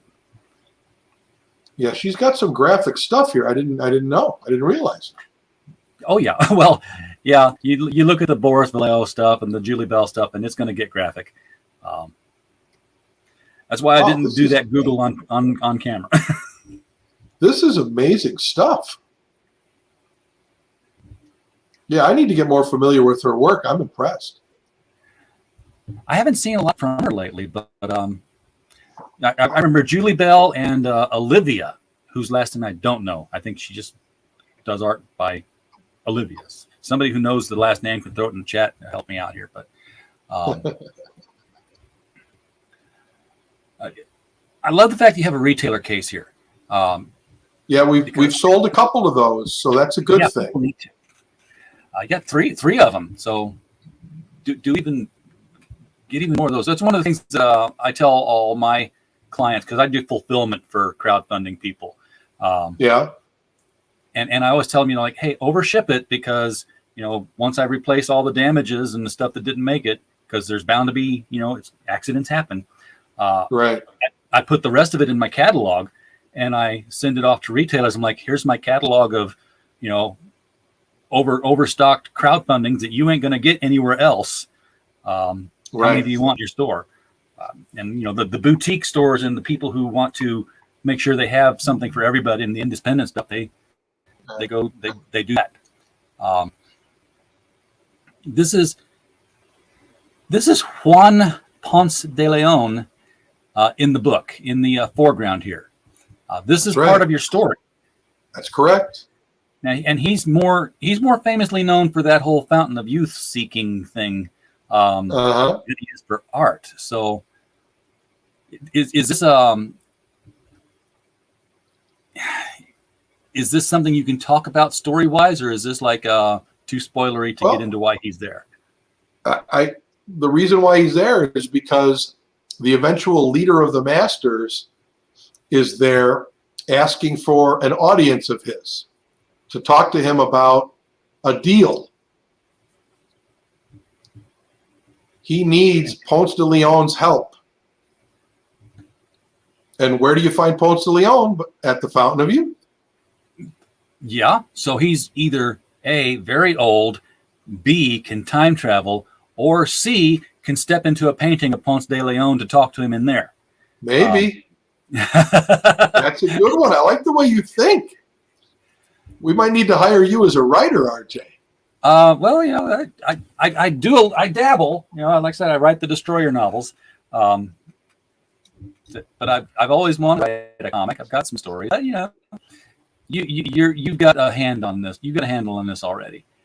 Thanks. I love pen. I love pencil pages more than I love ink pages, I think. You know, Ryan Wynn. Go on. Go ahead. Brian Wynn. I was going to say, Ryan Wynn did a pencil sketch headshot of me for a Batgirl because he knew that I ended up with this accidental Batgirl collection of original art from people because when I meet somebody who's doing art, I always try to have them draw somebody they aren't known for. Right. For the same reason I had Todd McFarlane's autograph in Infinity Ink rather than Spawn. And, you know, it's like, because I just want to see the same character in their styles. And it just kind of grew from there. He drew this Batgirl. He said, here's the pencils. I'm not done with it. I'm like, can you not do anything? And the next time I see it, I see the ink version. I'm like, well, that's good too. But did you redraw that? Because it's like the chin looks a little different. Or did you fix that in inks? He's like, oh, you can see that. He's like, you told me you liked the pencil one. So I redrew it and inked the second one. And I'm sending you both of them. So, but the penciled one was just, is so gorgeous. And it was profile. And there was a softness to the hair and the jawline. And like, just stop. It's that's great. Gorgeous. Yeah, you know, I used to think that comic book art had to be colored. That was the only way to view it. And I was at a show where Alex Saviuk was. I think we were in Milwaukee. And for some reason, I just start looking through his folder of work. And he has some original pencils and inks of the Spider-Man dailies, the newspaper dailies that he and Joe Sinnott drew. And I see this panel and it's just got one head in it, and it's of Rocket Raccoon. And the detail on it was so striking. I fell in love with the black and white pages immediately and have since only collected black and white original art. Yeah, sometimes the color washes out the detail. Yeah. Or you know, detracts from the depth that you would see otherwise. Yeah. Now the pages that Alex has here, he's got 3 pages. I didn't put the dialogue in yet, but that guy in the middle is the leader of the Masters, and that villain is inspired by Keith Haring, the legendary graffiti artist from New York, who passed away back in 1990. The story on the costume goes, Haring was doing a photo shoot with Annie Leibowitz, famous photographer for Rolling Stone magazine, among others, back in the early 80s. And he painted this whole room white, and he painted all of his designs in black. So it was just a black and white room, and everything was painted. The couch, the table, the walls, the vase with the flowers in it. The flowers were painted like this. Well, Leibowitz convinced him to strip naked and paint himself the same way. And then he just did it. I think you locked. Oh no, you're locked. Will he come back? Well, I don't know if you can hear us, Austin, but you're locked up and muted both on this end. You might have lost internet connection. I don't think I've lost internet connection. Woody, if you can hear me, throw me a line in the chat to say that I'm still live. It does look, though, like maybe I'm still locked up. Because, well, no, the player on my phone is still going, so it looks like I'm still broadcasting. $500, you can get the Mike Gustovich page from this book. That's going to be page number 20, original art, penciled by Mike and inked by Andrew Papoy. Thank you, Woody. Appreciate it. And then for $2,000, this is obviously a big package. It's got to control a big price. For $2,000, you get all the rewards and all the add-ons. This is the just give it to me all option. And you're going to get a lot of stuff for your money on that one. That's because you got all those Migo dolls. Austin, while you just locked up, so I just started shilling the tiers here. Thank you. And I got to the $2,000 one. I'm like, for $2,000, you got to remember there's some high priced items in here, like that $300 set of Migo dolls. But can you elaborate a little bit while we're on it? Just what you do get for $2,000. Oh yeah, absolutely. Let me pull up the Kickstarter because it's all listed. I list the schedule for all 5 Kickstarters that we're planning on doing, and you get everything listed. You get the trade paperback, the hardcover paperback, you get the wall calendar, you get the vinyl record, you get all 12 action figures, you get all of the posters and everything that's listed. You get. I've already had 3 people commit to the all-in package. Okay, so the all-in package, that's not just everything on this Kickstarter. You're talking about everything that's being produced for all 5 of the Kickstarters that are planned. That is correct. I hope I made that clear in the description. An early adopter sort of package where you're getting everything here and you're going to get everything on everything else. So yep, you're getting right. Kind of a preview Absolutely. Of what's coming. Vinyl record, come on. Yep. Now, of course, I know that Power Comics and Power Records. There's a tribute going on there. I remember Power Records because I had the Wonder Woman one, and I was 12, so naturally I traced over the Wonder Woman standing on her plane there, and I drew everything in except for her costume. Of course, I was 12 because that's what we do. And it was Jose Luis Garcia Lopez artwork. Yeah. But no, my Power Comics Incorporated is a tribute to Power Records. One of my fondest memories was Power Records when I was a kid. I collect them when I find them in good condition. And they were kind of like the Migo of record companies. They had every license. They had DC, Marvel, Star Trek, Planet of the Apes, $6 Million Man, Space 1999. They had it all. And they were full-size 33 LPM. And they did 45s. Yeah, they did 45s too, but my Wonder Woman was big. Yes, your Wonder Woman was big. Yes, very, very big. So when you cut out, we were talking about Annie Leibowitz and the photo session she was doing. Right. I'll show you the picture this is based on, because what I need to turn on my lights. It's getting dark here in Chicago. It's a little overcast. I hear you're getting sleet and everything else. My family's I'm looking in Illinois. out the window. It's yeah, it's a little gray here. I'm an Illinois boy myself. I grew up in Sparta, Illinois. Sparta, Illinois. Hello. Yeah, well, I'm not there now, but when I was a kid in the 70s and the 80s, and if you're a longtime comic book collector, Sparta, Illinois is Mecca, because I didn't buy any comics. I just went to my friends' houses because their parents or their uncles or whoever worked at World Color Press, where every DC and Marvel comic in the world was printed. Wow. And they just took home print overruns. So my comic shop was yard sales. Very cool. That sounds like a good youth. It was. If you knew somebody who worked there, and then, as I got older, my cousin was working there, and I'd go visit him, and we'd have dinner, drink some beer, watch TV, and he's like, all right, you want to get some comics? And he'd just drag out long boxes. It was like all this image stuff, multiple copies of, Spawn and new stuff and whatever the Marvel stuff was. You sent me to a link. I'm sitting here waiting for a picture to pop up, and you're waiting for me to click the link. Oh, I'm sorry. I sent you the link. It's a full story. But yeah, if you look at the all-in package, going back to that, all the pinups, the posters, the calendar. We're doing a lunchbox, like a metal lunchbox. We're doing Ben Cooper style Halloween masks. We're doing the Treasury edition. We're doing 7-Eleven Slurpee cups with everybody's logo on it. Oh. We're even doing, you remember Stretch Armstrong? Yes. We're doing Stretch Plymo.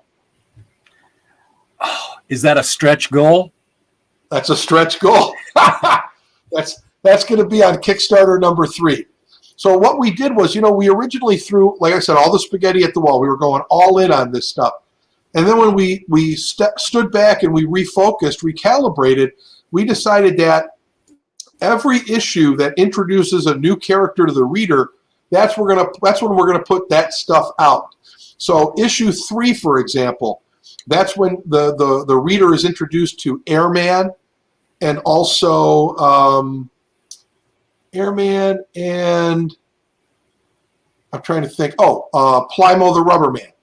So on that Kickstarter, the Mike Grell Airman cover will be available, and the Ramona Fraden Plyman cover will be available. The Stretch Plymo figure will be available, and so on and so forth. When we introduce the Black Owl in issue 2, the Joe Staten commemorative cover will be available, and so on and so forth. And then, whichever action figures we have available are the ones that go with that issue. And then finally, for the final issue, issue number 6, or issue 5, excuse me, we will have the leader of the Masters after he's revealed. He will be an action figure, the last one you can get. Now, so who are the heroes that are introduced in issue 1, or do we not get to that point yet? None. No heroes. It's all villains in issue 1. It is the special all-villain issue if you read it. And what's interesting, RJ, is that a lot of people were like, man, how can you not have any heroes in the first issue? One, I think the villains, first of all, and again, this is my opinion, villains are what make the heroes. I think our villains are so strong. That's why I gave it the title The Masters and not the Power Core. And that's why the first issue is all about the villains. You get this background of these villains. You see what their superpowers are. You see what drives them. And then you see them meet the guy who wants to put them all together to commit the crime of the century. Now, I will say this. Issue 2, the first 8 pages are by Mike Lilly and Bob Almond. Okay? Two amazing, amazing artists. Love them both. They're great, great guys. We are going to take the first 2 pages of issue 2, which the first 8 pages are all Black Owl. They are just like an insight into Black Owl. You get to understand what drives him, what motivates him, how he handles bad guys. We took 4 of the Black Owl's villains from the 1940s and recreated them just for those 8 pages. Just so he has a gang of guys to go after, so you see this is what the Black Owl does. Before he's established, he's got a rogues gallery. Right. He's got a history. And that's what we're doing, Just as if, and those first 2 pages, mind you, RJ, will be available with the digital download. Any digital download that is purchased, whether it's no matter what reward it comes on, will get those extra 2 pages to give people a little teaser into the next issue. I can't throw them into a physical copy because that would throw off the page count. Yeah. But I can put it on. I'm sorry? Which is what, by the way, the page count? 28 pages in each issue, and that's of content. I'll also have a bunch of homages to old advertisements, like we do parodies of the old Hostess ads. Yeah, love we that. We include like fun and game mazes, like the old Fun and Games comics, and we also have other friends of mine who are doing Kickstarters have advertisements in them. We also Art Baltazar is going to recreate an old Migo ad for Heroes World or Heroes Headquarters in New Jersey for Figures Toy Company down in Tampa Bay, which does all kinds of new Migo-style action figures. They've got licensing for DC, Scooby-Doo, Kiss, you name it, they've got it. Now you're doing the Migo figures for the Masters and the Power Core. Are they going to be? Are you going to box them? Are you going to make packaging? Packaging for them? Oh yeah, the packaging will all be in resealable clamshells, and the backer card in it, you will be able to line up all of the backer cards and put your figures in front of them, and there's going to be like an overhead light above each one, and they're going to be standing next to a portrait of art that's related to that action figure. So it's going to look like they're all standing. You can like do a diorama with them and make it look like they're in a museum. That would be so cool. There was a picture that was in. I wanted to find it, and now I'm. Did I tell you that we have a jigsaw puzzle? No. We've got a jigsaw puzzle. It's going to be a jigsaw puzzle of the cover for issue number 2 by Mike Lilly. Did I mention we've got the old metal lunchboxes? You really are doing a metal lunch, but you're doing the metal lunchboxes. Uh-huh. If you tell me that you're doing the thermoses, I'll be really impressed. You know what? I don't know how to do the thermoses. If somebody out there knows how to do it and wants to get a hold of me, please reach out to me. Because I know a lot of people, there's companies that say, hey, we'll do you a metal lunchbox, but they don't do the thermoses. And when you got the originals, you got a matching thermos. Now, if you take a look at the picture that you're holding on, the image on the left, that's one of the mazes that's going to be in issue 1. The middle picture is the Hostess parody ad featuring our own Black Owl. And then to the right, we're doing individual entries that will be featured in every issue in the Who's Who style of the DC universe. That's what I was looking for, was that. And we will collect them all in a 16-page issue by itself with the wraparound Who's Who in the Power Comics universe cover by none other than Pablo Marcos. Oh, man. And this is exactly the DC Who's Who. Yes, it is. Because I've got the omnibus sitting over on my shelf over here, the big, we put them all in there. So that's ingrained in my memory. I want to shout out to a few of these guys. The Who's Who, that was the idea of Dakota Alexander. If you can follow him on Facebook, Dakota Alexander. He's also on Instagram at Drums of the Serpent. I approached him. The stuff that he does is fantastic. And I bought a bunch of Spider-Man prints from him late last year. And I said, hey, man, I love your style. I'm looking for somebody to do model sheets for my villains and heroes for a comic book I'm creating. Would you like to do it? I'm thinking Marvel handbook style where you get the front, the back, and the side. Right? Right. He said, Austin, let's do it this way. And boom. This is what happened. The middle image, that was the brainchild of Mort Todd. Mort Todd used to be the editor-in-chief at Cracked magazine in the 80s. He also worked for Marvel in the late 80s, early 90s, specifically, I think, on their rock and roll comic books. We picked out the different Hostess ads. We put in our character to replace. In this one in particular, it was Daredevil, but we have Airman replacing Hawkman and Plymo replacing Plastic Man. There is a database of all of the Hostess ads ever made. Yeah.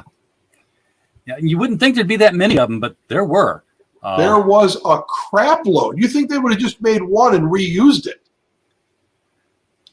Then, of course, they wanted you to see different story, and they're like, "Oh, I know there's a Hostess ad, but it's a different story than the last one. I'm going to read it." Right. You're right. You're absolutely right.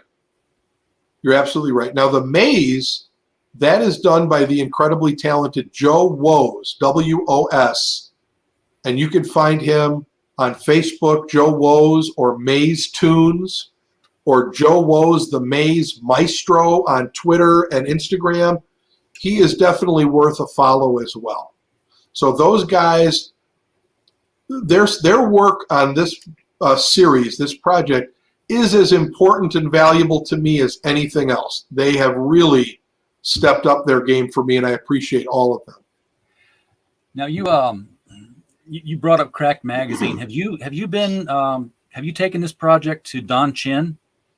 No, on his program. I have not. I will introduce you.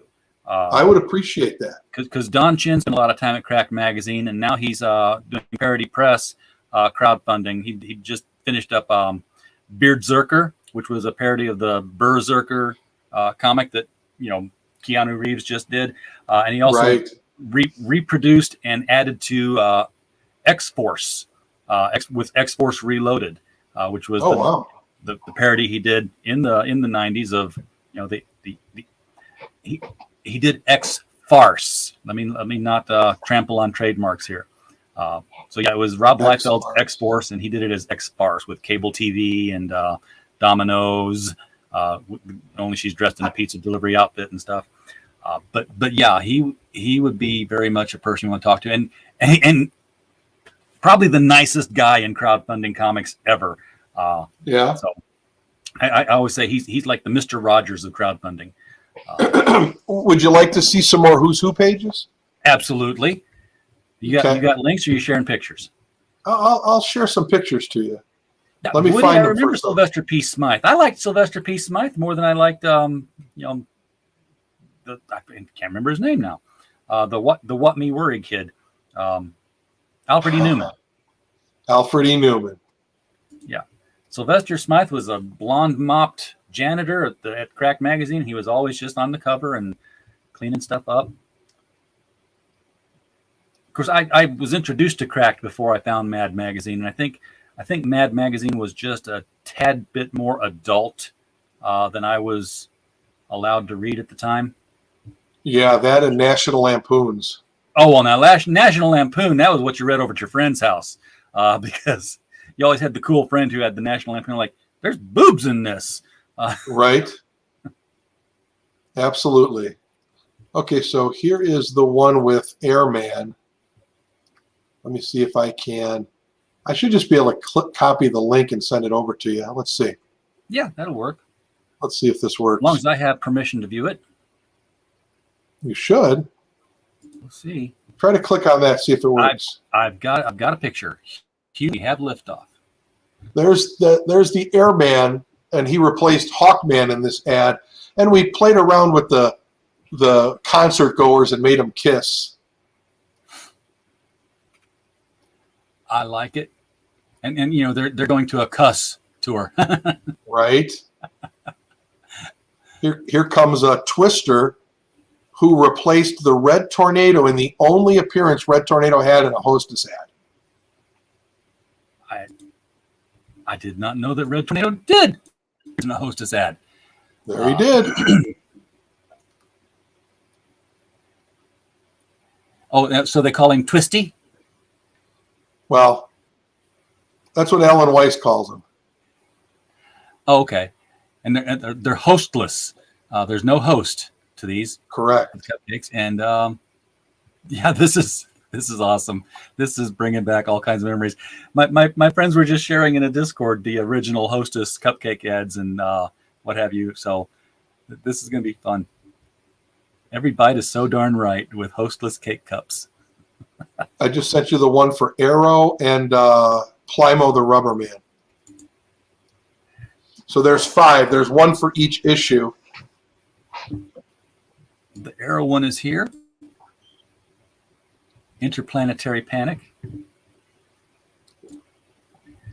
Now, the other thing that we did was we parodied an old SeaWorld ad, and we, where the Superman and Batman are on water skis.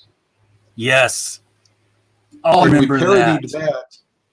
And we parodied that with Snow World. And we have all of the guys on snow skis. I remember them, on like water skis and, join us at the Palisades Park SeaWorld thing. It was. We got a black lighter. We have a black light poster coming out. Man, you are just, if it happened in the 70s, you've got one. Yeah, that's what the point is. I want to show you this old Kirby black light poster of Fantastic Four. Tell me if you remember that.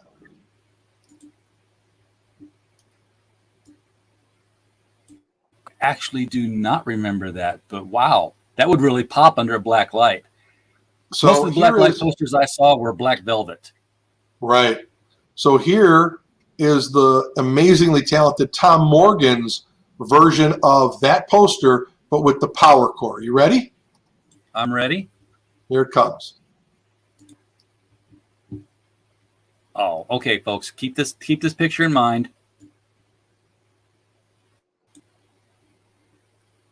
Look at that. Now, have you seen this under a black light yet? No. No, it's probably not going to look as great under a black light because it's not technically a black light, but people get the idea. Yeah. Welcome to the wonderful world of the power core. So we're doing, when it comes to the Plymouth action figure, we're actually going to do 3 different heads on him. Let me pull that up for you, see if I can get that over to you as well. Tell me if you're able to get this one. This is the wonders of 3D printing.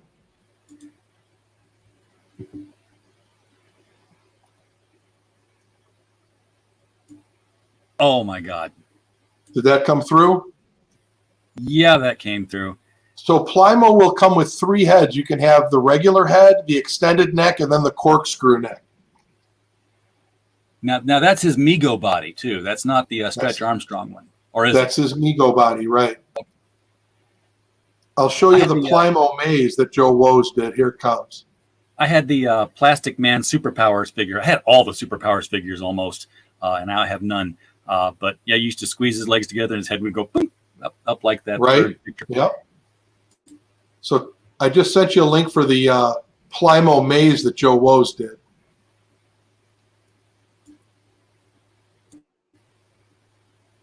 Look at that. and the maze is Plymouth. So and the maze is Plymouth. So here comes the original SeaWorld ad.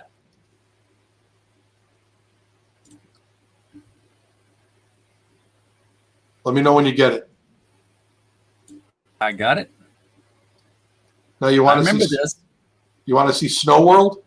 Sure. Let me know if this link works.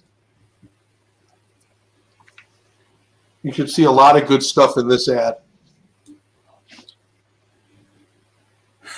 It's Yukon Cornelius. It's Yukon Cornelius. Oh, that's fantastic. And the Yeetie pickaxe Pete. Yeah, it's Yukon Cornelius. We know. This is fantastic parodies. Don's going to eat this up. Do you remember the ad that ran inside the comics?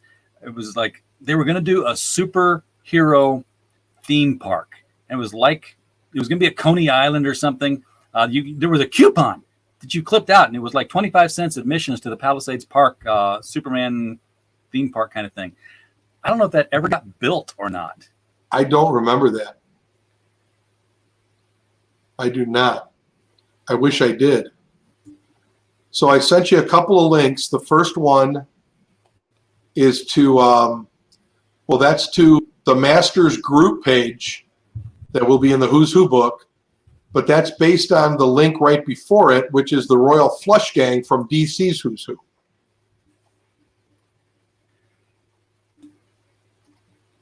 I'm pulling up the links. I also I found the advertisement I was talking about here. Oh, cool.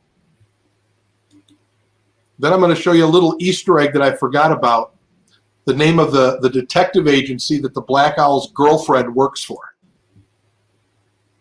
Look at that. I don't remember that at all. Yeah, look at this. It's 85 cents. You can be Superman's guest. Unbelievable. At Palisades Amusement Park. So apparently they did do, because there's a guy next to a poster. Let me get these other links here. I've got a... Aha. I see the Royal Flush Gang version of it. Yep. So now here comes a little Easter egg that's going to be in the book that this is on one of the pages Alex Saviuk drew.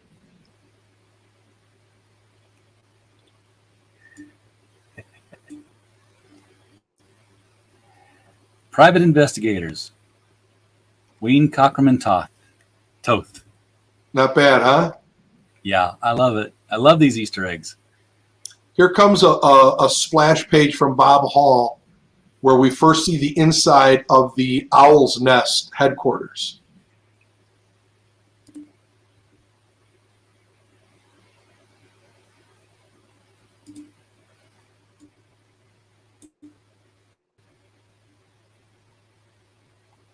Nice, very nice. Everybody's gathered there. So who's reclining in the seat here? Is that the Arrow? That's Arrow. It's kind of small, but I think Twister is here. Airman's on the stairs. Here's Flyman and Plymo, and the Black Owl's coming out from up here. He's almost got that whole look on his face like this was supposed to be my private place, and it's turned into a frat party. Here's a mock-up of the lunchbox. By the way, what's the Black Owl's name? His secret identity? What's his secret identity? Crap. Hold on a second. I forgot. It's just like escaping me at the moment. I was just wondering because it's got, the owl imagery, and then above it there's like this W with an extra V on it. It's almost like the Wayne W. Almost like the Wizard. Yeah. Oh, yeah, that too. Black Owl public domain. Hold on. You think I'd know that? I've got so much stuff going on in my head, it's hard to keep it all contained. What was the name we went with him? Oh, Doug Danville. Okay. Nice alliterative name, just like they were. Yeah. In the day, it was always alliterative. Peter Parker. Clark Kent. Clark Kent. Here's the cover for issue number 2. One of the 2 covers. Every issue has 2 covers at least. This is from Mike Lilly. Okay, I keep clicking on it and I keep seeing the lunchbox. Okay, I think it came in now.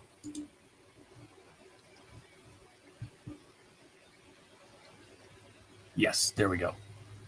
The blue layer. Yeah. Wow.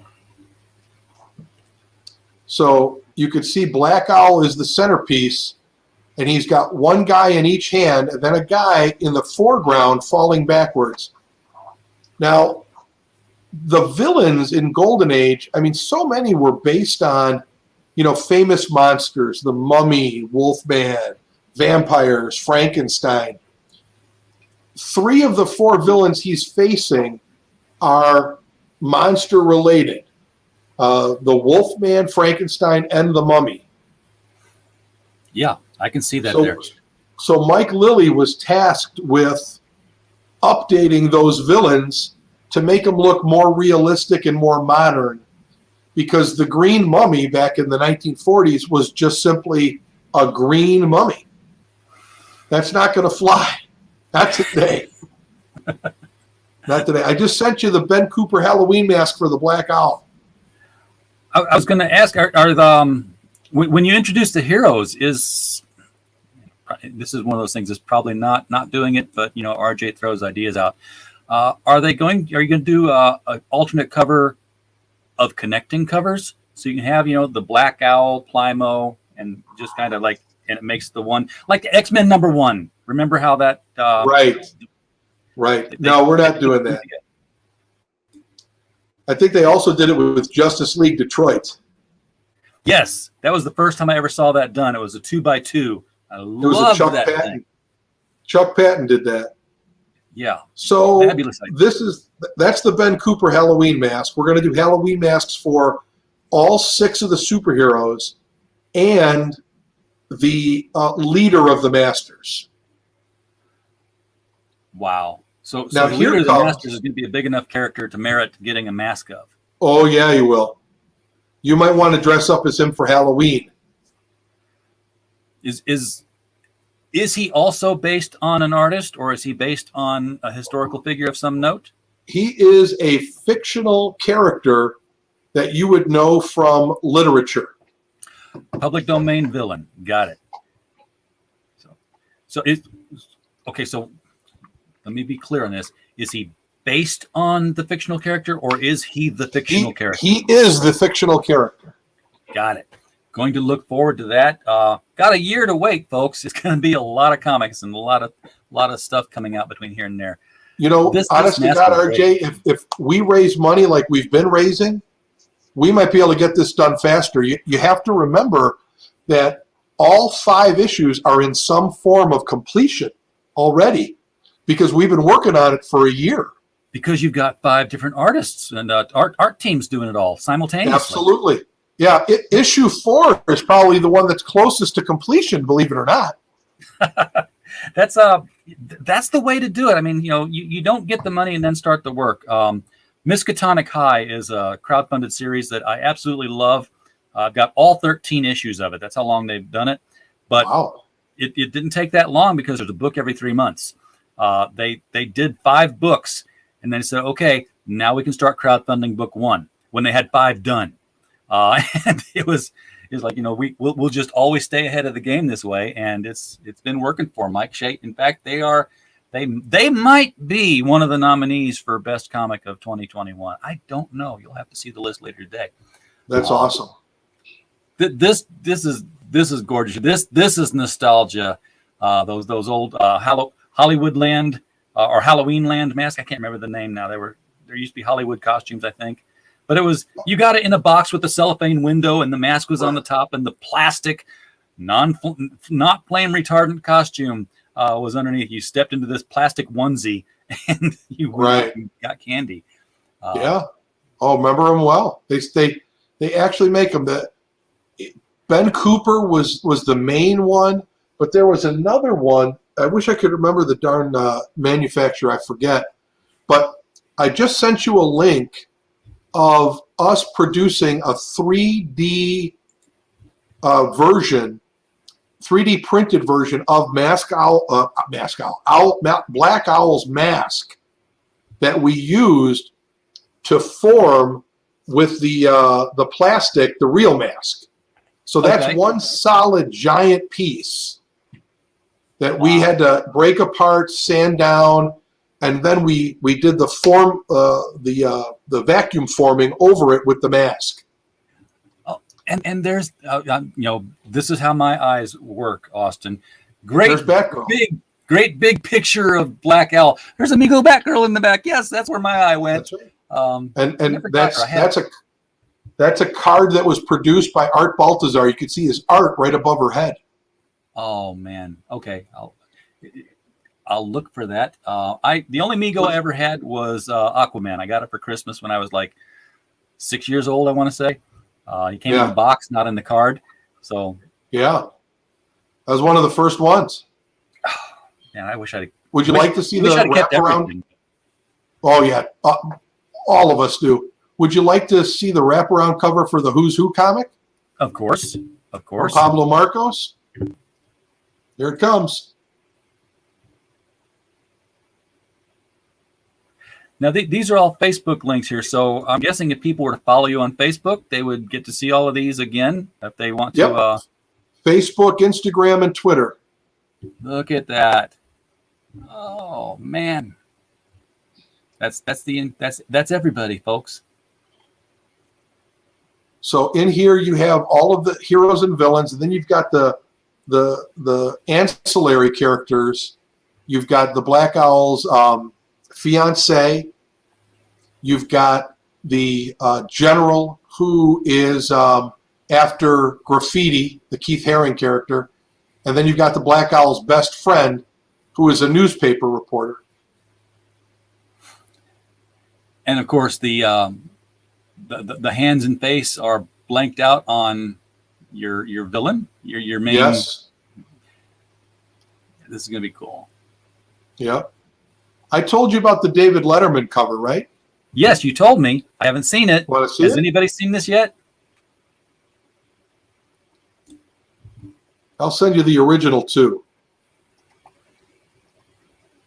I'll wait for the original to get here because I want it to have the impact. Yep. Let's see what else I can find for you. So there's the original. Folks, if you remember that David Letterman cover from back in the day, it was back when comic books had fun with things like Assistant Editors Month. And the editors were all people who loved comics, not IPs. This is the version of the Masters cover with Old Man Letterman.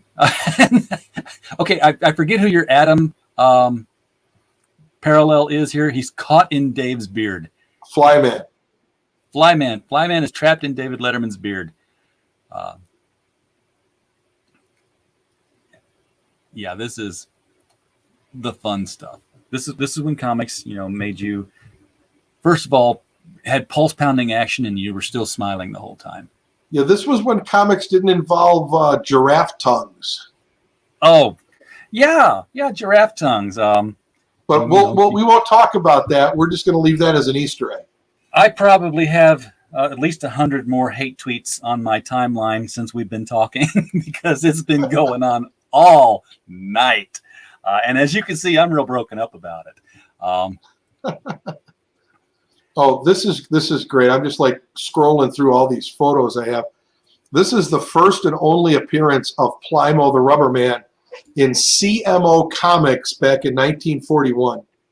Boy, I wish Mike Walters hadn't had to leave because he is he does the mic stand every night, and Fridays he digs into the golden age because Mike's new to comics. He watched the cartoons, but he's like, you know how when somebody says, "Hey, I want to start reading comics. What should I start with?" And you're like, "Oh, Batman Year One's a good place to go." No, he's just like, "Well, where did they start? Oh, Yellow Kid. Okay, I'm going to start there." And right. He goes forward every week on his show with highlights from the golden age. He reads out loud some of these comics. So he just got up to Action Comics #1 a few months back. But we'll read from The Clock. We'll read, Lollapalooza, and he'll get the old Rube Goldberg comics. Love those. So yeah, it's a fun show. Okay, there's the Plymo picture. I must have 100 of these stacked up now. That's why it's slowing down. Oh, that's okay. I just sent you another Who's Who for Twister. I think you might like that. Black Owl is pretty cool too. Hold on, let me get you this one.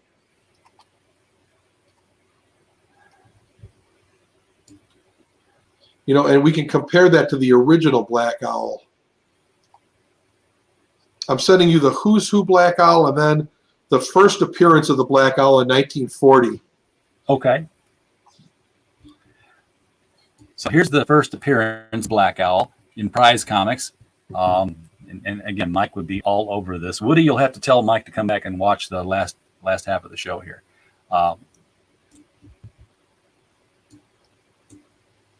Load the page. And then here is the updated, modernized Black Owl for the 21st century. Reminds me a lot of Nighthawk, but there's a lot of style differences. Even as much as there's a reminder of it. I mean, definitely similar to Nighthawk.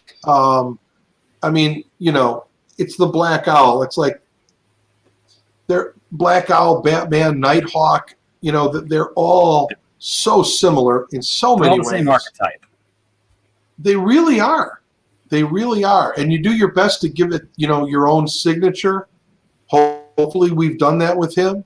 But I know a couple of guys who recently, there was a guy before me, just recently before me, and just recently after we came up with this, who've done their versions of Black Owl. And I wish I could remember their names. I have it saved somewhere. But I love their versions too. They're absolutely fantastic. And I look at them, I say, God, why did I do that with mine? And they're probably like, why didn't I do that with mine? Well, I love the cape structure here. I mean, the thing about owls is the way that their wings are. If you've ever frightened a bird somewhere and you hear this, owls don't do that. We had an owl on our back porch one evening in winter, and I went out just to see it. And I saw it. I didn't hear it. I mean, I was able to hear it in the house going, hoo, hoo. And I'm like, oh, there's an owl. But when their wings are so soft that they silence things, it's how they're able to get on their prey. And I can just imagine all these thick feather layers like on this cape doing the same thing for the Black Owl. They silence him. You can't hear him swooping in to knock out the villains. They never hear him coming. You want to see something cool? Always. Go back to that first appearance of the Black Owl. Please.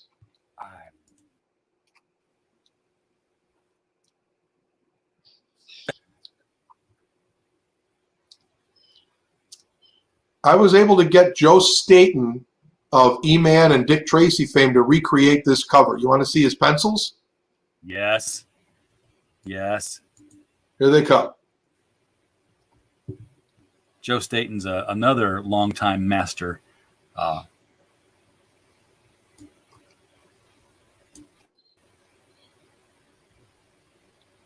Very cool. Got the tank and everything. I wish I could. I'm gonna see if I can't do that, so I can shrink it down side by side. There we go. That is something. The guy with the bowler hat and the apple on his head, we call him the clerk, and his power is that he can multiply. Okay. So all of a sudden, he's going one-on-one with the guy. All of a sudden now it's 10-on-1. I want to show you an original cover done by Ron Wilson and Joe Rubenstein of Black Owl and Airman being surrounded by the clerk on the steps of a museum that he just robbed.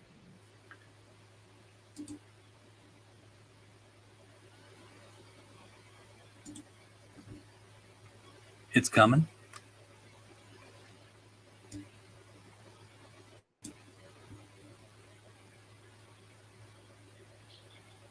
There it is. You've got 4 clerks surrounding these guys. The detail is insane. He's got the columns from the museum. I mean, this is going to be an absolutely amazing cover. That's Ron Wilson and Joe Rubenstein, folks. If you've collected comics in the Bronze Era, you know these names. You know this style. The last one I'm going to send you is my favorite cover of all time is X-Men 133. That's where Wolverine rips apart the Hellfire Club. I was able to get Darryl Banks to recreate that cover, swapping out Wolverine for Black Owl and putting the Masters in all of the positions that the Hellfire Club was in.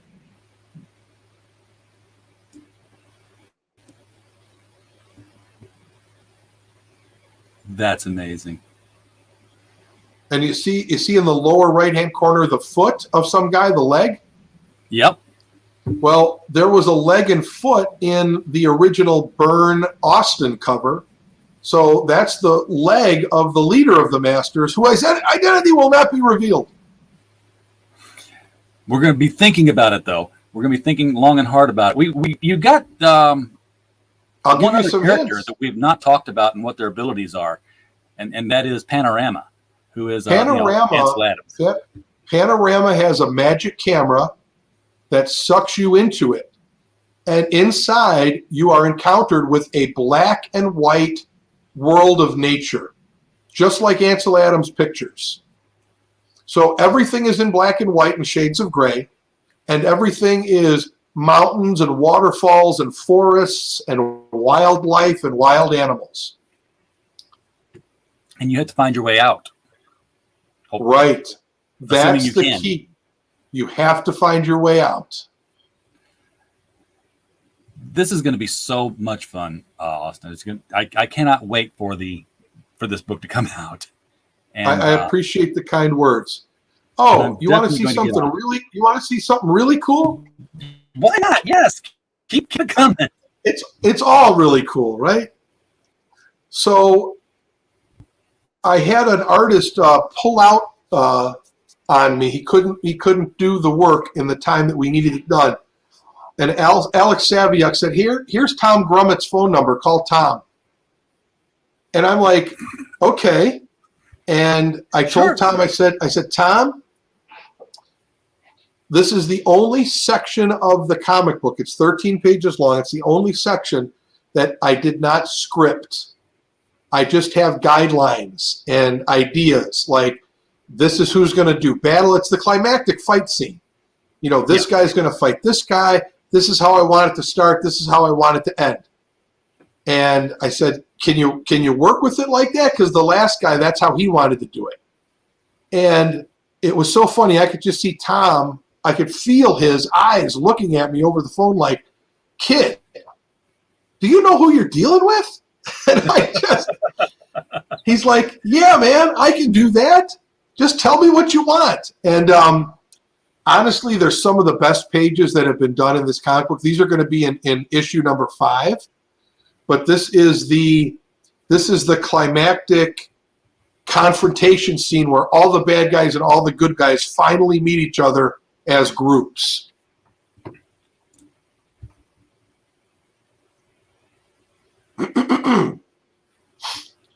Rubenstein's going to ink Grummet, by the way. Oh man, this is gonna. Look at these pencils, people. Look at Those this. are pencils. This is not some kid wanting to make a comic book and going crowdfunding and showing off, his growing, burgeoning talents. This is master level work. This is. Oh my God! Did you just throw Bob Ross into there? Did I? He's not been listed the entire time, but he's going to show up here at the end. Well, he actually shows up in the beginning too. I thought I was afraid for a very brief moment there that we ended up with a picture you forgot to mask out the head, because I was like, Bob Ross is the leader. Oh my God! No, Bob Ross is not the leader, but he did inspire an ancillary character who does play a good part in this. Oh, people are going to be attacked by happy little squirrels. This is the pencils on this are just phenomenal. This is going to be, folks in chat, this is going to be such a great looking book. If you love comics, you need this one. I just sent you some more of Grummet's pencils.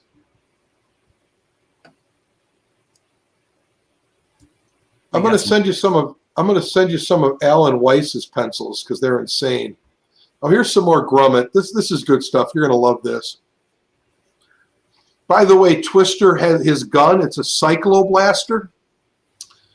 I had him give it a name. He calls it Jessica after my wife. He calls it Jessica. Okay. I thought that might score me points. I've got that page. I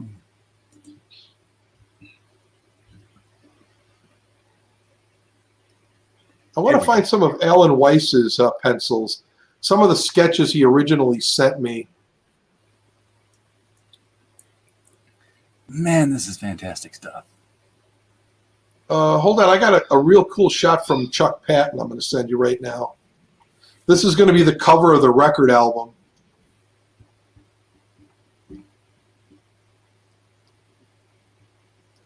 You folks are getting to see far into the future with this. Yeah, I'm telling you, I've got at least 50% done on every issue.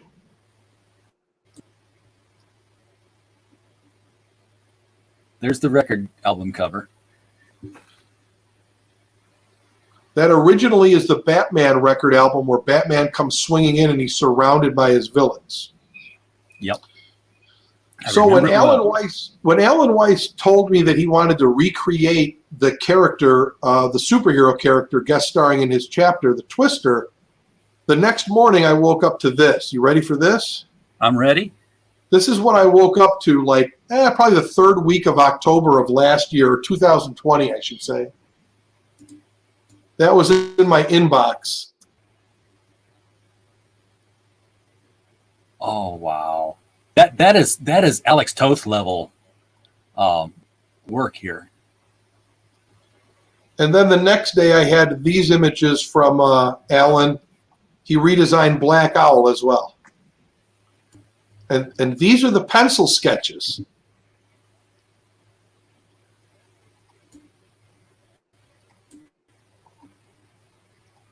Look at that headshot.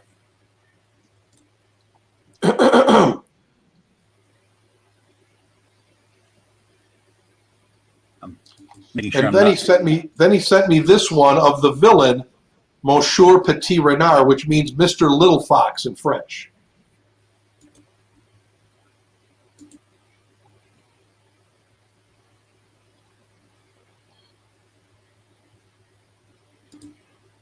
Oh, this is frameable. Right? Look at that. We are long past the point, people, of the "shut up and take my money" meme.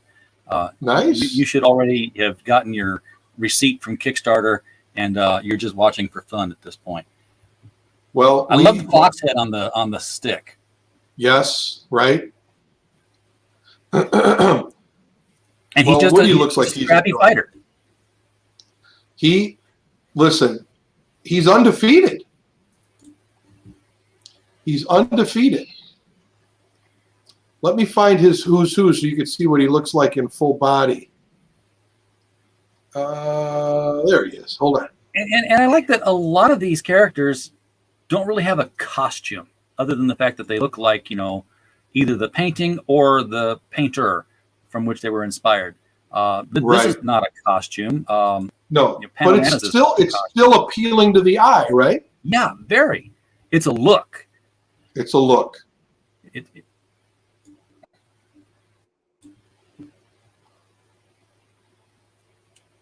I'm going to give he looks like he has a female accomplice.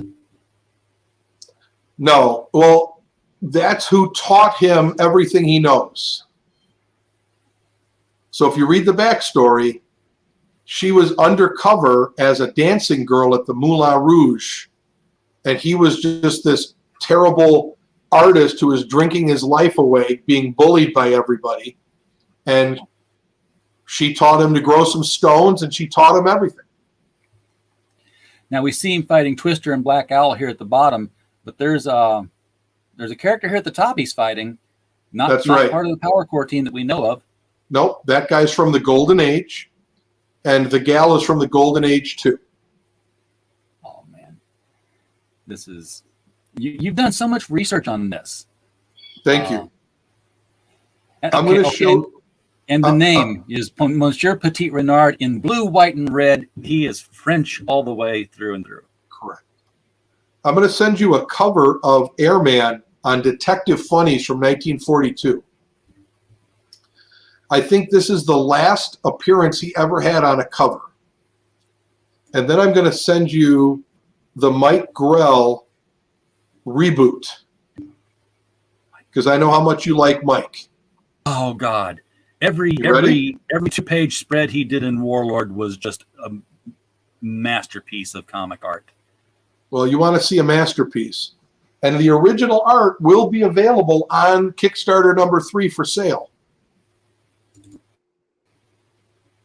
Look at the Mike Grell retail. The colors, first of all, it's almost you look at it, it's like, wait, it's the same thing, but no, it's just he's replaced this old plane with something a bit more fighter jet like. Yep. Because let's face it, they weren't sitting outside the planes at supersonic speeds in the old days. The new Airman is just, that logo is just phenomenal. Thank you. Did he design the logo too, or did you guys have those already made up? No, I've got a good friend of mine, Paul Kerr, is a graphic designer. He did all of the logos. This is a whole universe of characters made up and ready to go before you've even launched the first book.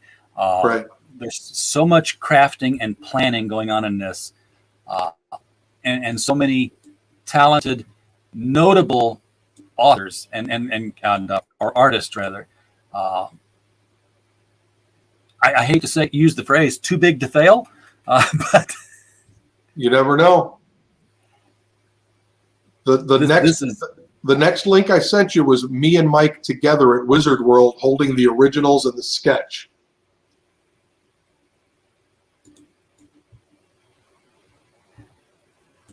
Mike is a fun person to talk with too. Such a nice guy. His wife as well. Now, this next link I'm sending you is one of the most iconic covers in my lifetime. It's of Hawkeye firing an arrow with Ant-Man on it. Why are you sending me this, Austin? Well, I know where this is going. Let me tell you, RJ, because I have an Archer and a Shrinky guy in my comic book. I'll give you a free comic book if you tell me who the artist is that drew this, the recreation. The recreation? Okay, let's see it, and I'll see if I can figure it out.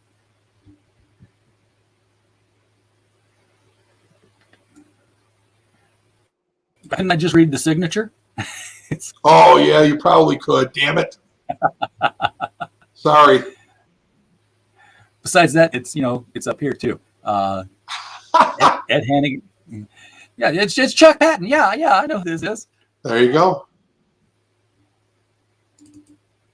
Just an amazing job. What am I trying to do here?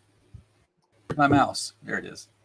I got thunders, and I need a little mouse pointer, and yeah, there we go.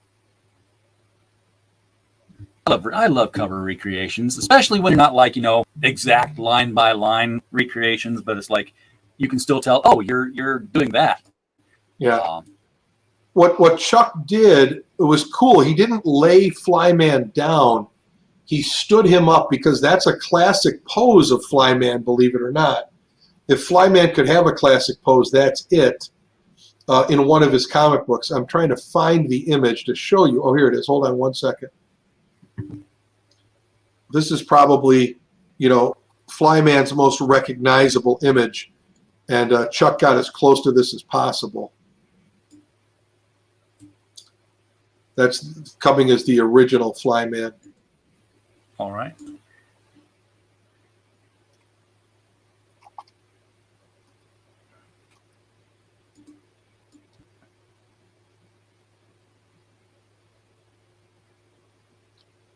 So he definitely captured the essence of Flyman. Yeah.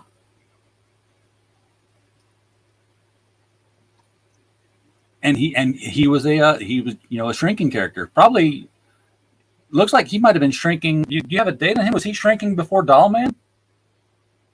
I believe he was. This was about 1941, 42. I sent you his Who's Who page as well because that came out really cool. He's like breaking through a magnifying glass. Those were all done by. There were all these heroes that had power sets, and it took until somebody just tweaked it just right to where it really resonated with the audiences. Because you had Dollman, you had Flyman, but then you had Ray Palmer, the Atom, and suddenly, boom, Right. Who's the shrinking guy? Oh, that's the Atom. Everybody knows that. Right. Now here comes another Flyman image, I believe. I always love how the old costumes were. They looked like they were something you could make. Right. You could make it home. Oh, those are the corner box heads. So the story about these, I reached out to John Byrne to do these because I wanted, my God, if I get John Byrne to be on my comic book, even if it was to do the corner box heads, it's kind of like, I reached out to Mike Plug and said, can you even just do a panel for me? But he did. Rubenstein did the corner box heads for me. There was no way I was going to get John Byrne to do it. I received some kind of a contract from his manager, like 8 or 9 pages long, that said, I'm not going to do this, I won't do this, John won't do this, blah, blah, blah. And I'm like, you know what, this is crazy. So, and at the end of the day, it really boils down to, RJ, if he likes what you want commissioned, he'll do it. If he doesn't, he's not going to. Sure. So I reached out to Joe and I said, Joe, you worked a lot with John. You could probably mimic his style pretty well. Can you do the corner box heads from me? And that's what we got. I'm so happy with those. Yeah, that's the classic old style Marvel corner box. There were two kinds of trade dresses on comics back in the day that were always iconic to me. One was the heads in the corner box, which Marvel did, and then DC, when they would do the Justice League, Justice Society crossovers, and sometimes it was All-Star Squadron, and sometimes it was Legion of Superheroes, but it was that left and right border heads stacked on top of each other, all looking in at the action that was going on. Yeah, I really liked that as well. DC was really known for that. If I remember correctly, right before issue 200 of Avengers, Byrne did the corner box heads, but he stacked them vertically on the left side of the page, if I'm not mistaken. And they look great. It's on the one where the Scarlet Witch is being suspended in air, and it looks like she's being tortured or something like that. Probably around issue 196 or something is my guess. Trying to find, what else can I show you here? Because you're You're loving everything, which I love. Yeah, I love it when you love everything. I mean, I don't have nearly 30 long white boxes in my basement for nothing. Right. I And want the thing to is, find. I don't have all the books I used to have. I've gotten rid of them at one point or another and had to restart. So, Oh, that happens. I'm trying to find. I have a better picture of the record cover. Here is a cool. This is an alternative cover for issue number 2 of Surreal Ordeal taking the Black Owl's fiance into a painting. There it is. What, Avengers 194? 99. No, 90? 186. 86. It just showed up when I searched for 199. 186. Okay. I was off by about 10. I guess I can live with that. I'm off my game. So Surreal Ordeal, he's a lot like Mirror Master, but with paintings. Yeah, I guess you could say that. And he can probably, here I go, writing characters. He can probably turn that on or off once he's inside it so nobody could follow him in. And taunt them from the inside with this moving painting thing. Yeah, I don't have it turning off ever. I mean, it's on. You follow him in. If you don't want to go in, you don't go in. But that's interesting because then what happens to the paint? Now I'm thinking long-term story here. What happens to the painting after he's gone? Do the police confiscate it?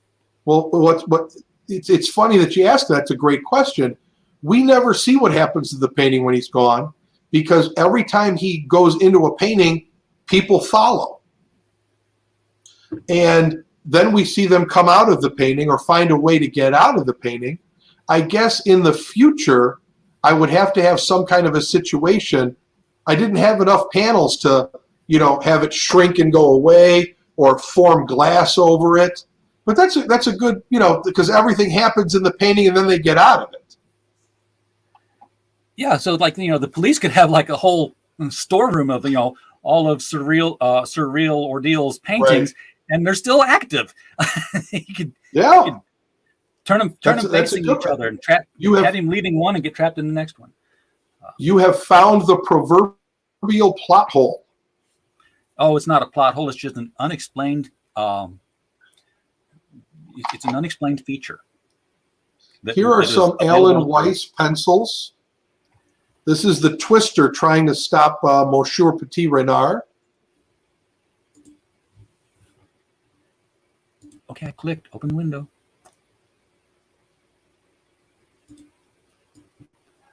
Oh, it is. This is like somebody trying to shoot Wolverine. Right. Here is some Valmeric pencils that I had thrown some lettering on. And we're getting to see the entire series here, folks. And you're going to be able to see a couple of security guards guarding the painting, and they may look familiar to you.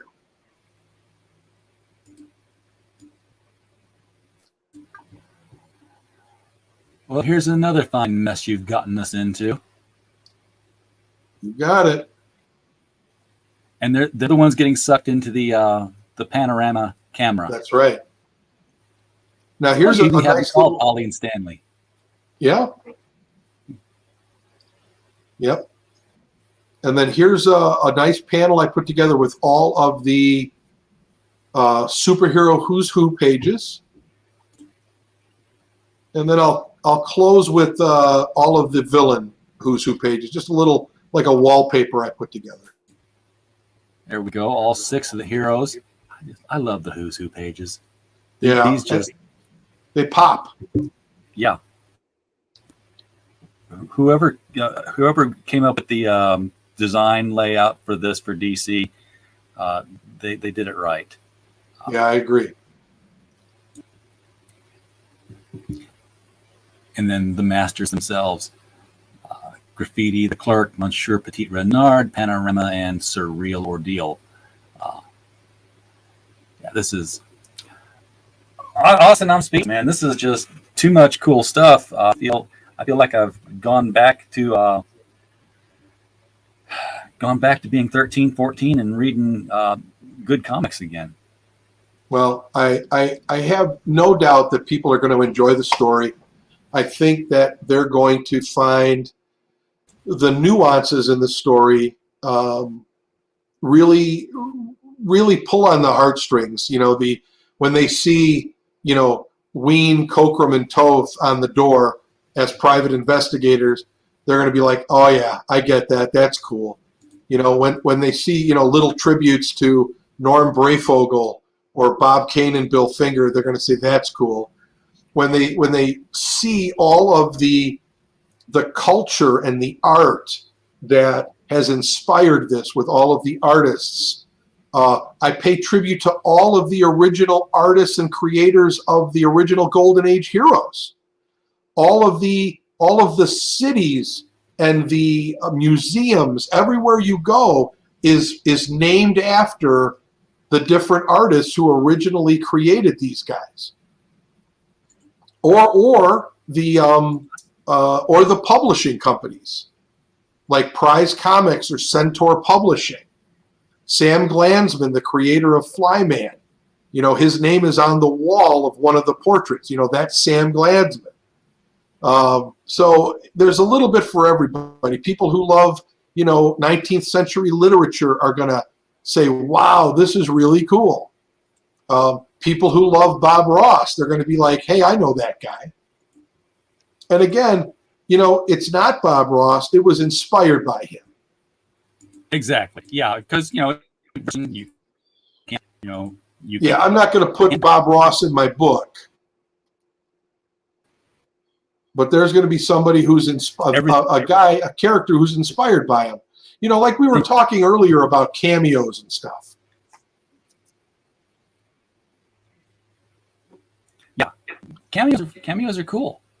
Cameos are cool. They're still doing them. I mean, if you saw the Crisis on Infinite Earths special that the CW did a few years ago, yeah, where they adapted it, right there at the very end of it, Supergirl and Flash, they're approached by this guy named Marv, and it was a very cool, Marv Wolfman cameo. I'm sad they couldn't get George in there with him. That would have been nice to have had them together. We were just watching. We're big fans. I believe they put George and Marv in a Titans cartoon recently. Oh, like in one of the Young Justice cartoons? Yeah, it wasn't Young Justice. It was like Teen Titans Go or something like that. One of the anime style ones. I'll have to look for that. Anyway, 12 days to go. Well over the goal, but could stand to go a lot more. Just $102 away from cracking $19,000. And Austin, I've got to introduce you to Chin. The stretch goals at 20,000 are going to be. Oh, here we go. I'm going to show you Marv Wolfman and what was this on Teen Titans Go? That's what it was. Hold on one second. Let me send you the link. But at the stretch goals that I have for 20,000 and above, every $1,000 that we gain, I'm going to raffle off. I'm going to pick 5 names out of a hat, 5 backers, and I'm going to give out. Each of them will get one autographed 11 by 17 cover print. Oh. And I'm going to mail those out immediately. So as soon as the Kickstarter is over in mid-January, as soon as the money's in, those are going out to the individuals. The prints will go out. Yes. I did look at when the delivery date was. This is cool. I love seeing these characters like this. I'm not a big Teen Titans Go fan, largely because they had to get rid of Teen Titans to make Teen Titans Go, and like every iteration, they just kind of dumb it down a little bit more. But a little bit more. Still cool to see, these guys. I mean, it's not like we'd recognize Nick Cardy and Bob Haney if they were to put them in there. But, I correct. The masses would, because it all apparently started with New Teen Titans. Right. And I've got the original run. This is just cool stuff. I think we could. This has been like sitting around the comic shop on a Saturday when you got nowhere to be and you can just bologna sauce talk about comics and heroes and Completely what there agree. was and coming. So, folks, what more can I say? We just have to wrap it up here and say, Austin, thank you so much for coming on here and spending this. This is 2.5 hours. This is more than I would ever ask or expect from anybody to come on the show. Yeah, my day is just gone now. I think I'm just going to go watch some college football and take a nap. It's a good way to wrap it up. Yeah, it's Miller time or Budweiser time or whatever time you do with that. It's beer. Whatever 30. your beer persuasion is. Yes, it's beer 30. It's beer 30 somewhere. Yeah. Thanks for bringing this on here. Appreciate it so much. Everybody throw your money at it. The link Did you is see below. what he said? Yeah, absolutely. He said, this is amazing stuff. I planned on going shopping over an hour ago, and I'm just stuck here looking at this great work. Woody, I appreciate you, brother. Thank you. It's like, who would that artist be, Austin, if you were to have somebody who's like, I'm going to rob the bank, but first I'm going to paint something right here. And they're just like, it's so great. I can't stop looking at it while he's just cleaning out the drawers. That's the artist we've had here on the show doing all of this. We can't look away from it. That's great. The link to the Kickstarter is below the image here. They're just going to start funding faster and faster because all the issues are being built simultaneously. So get in on the ground floor, get on this Kickstarter. Folks in the chat. And there's so many goodies, good goodies, man. The action figures, all the different prints. You could pick whatever comic book you get from the Kickstarter. You can get it autographed. One autographed per book. There's all kinds of stuff. It's just a wonderful thing. And I know I'm tooting my own horn here, but this is my baby, and I love it. Well, you should, because it's it's a work of love for an era that we don't have anymore, and we can get just a little bit more of that. It would be wonderful, and you've got a lot more of it here. So, you've taken the entire pop culture merchandising of that era and totally recreated it in your own image now. So it's not like you got to build out to it. It's just all going to boom, drop. It's back. Everything, the lunch boxes, the Migo toys, the posters, it's just all right there. So folks in the chat, it is 2:41 p.m. Central Time. Thank you so much for being here and watching the show. We do not have a show without you. And as always, while you were here, we just hope you had a blast. We'll probably see you again tonight. So stay tuned. Good day.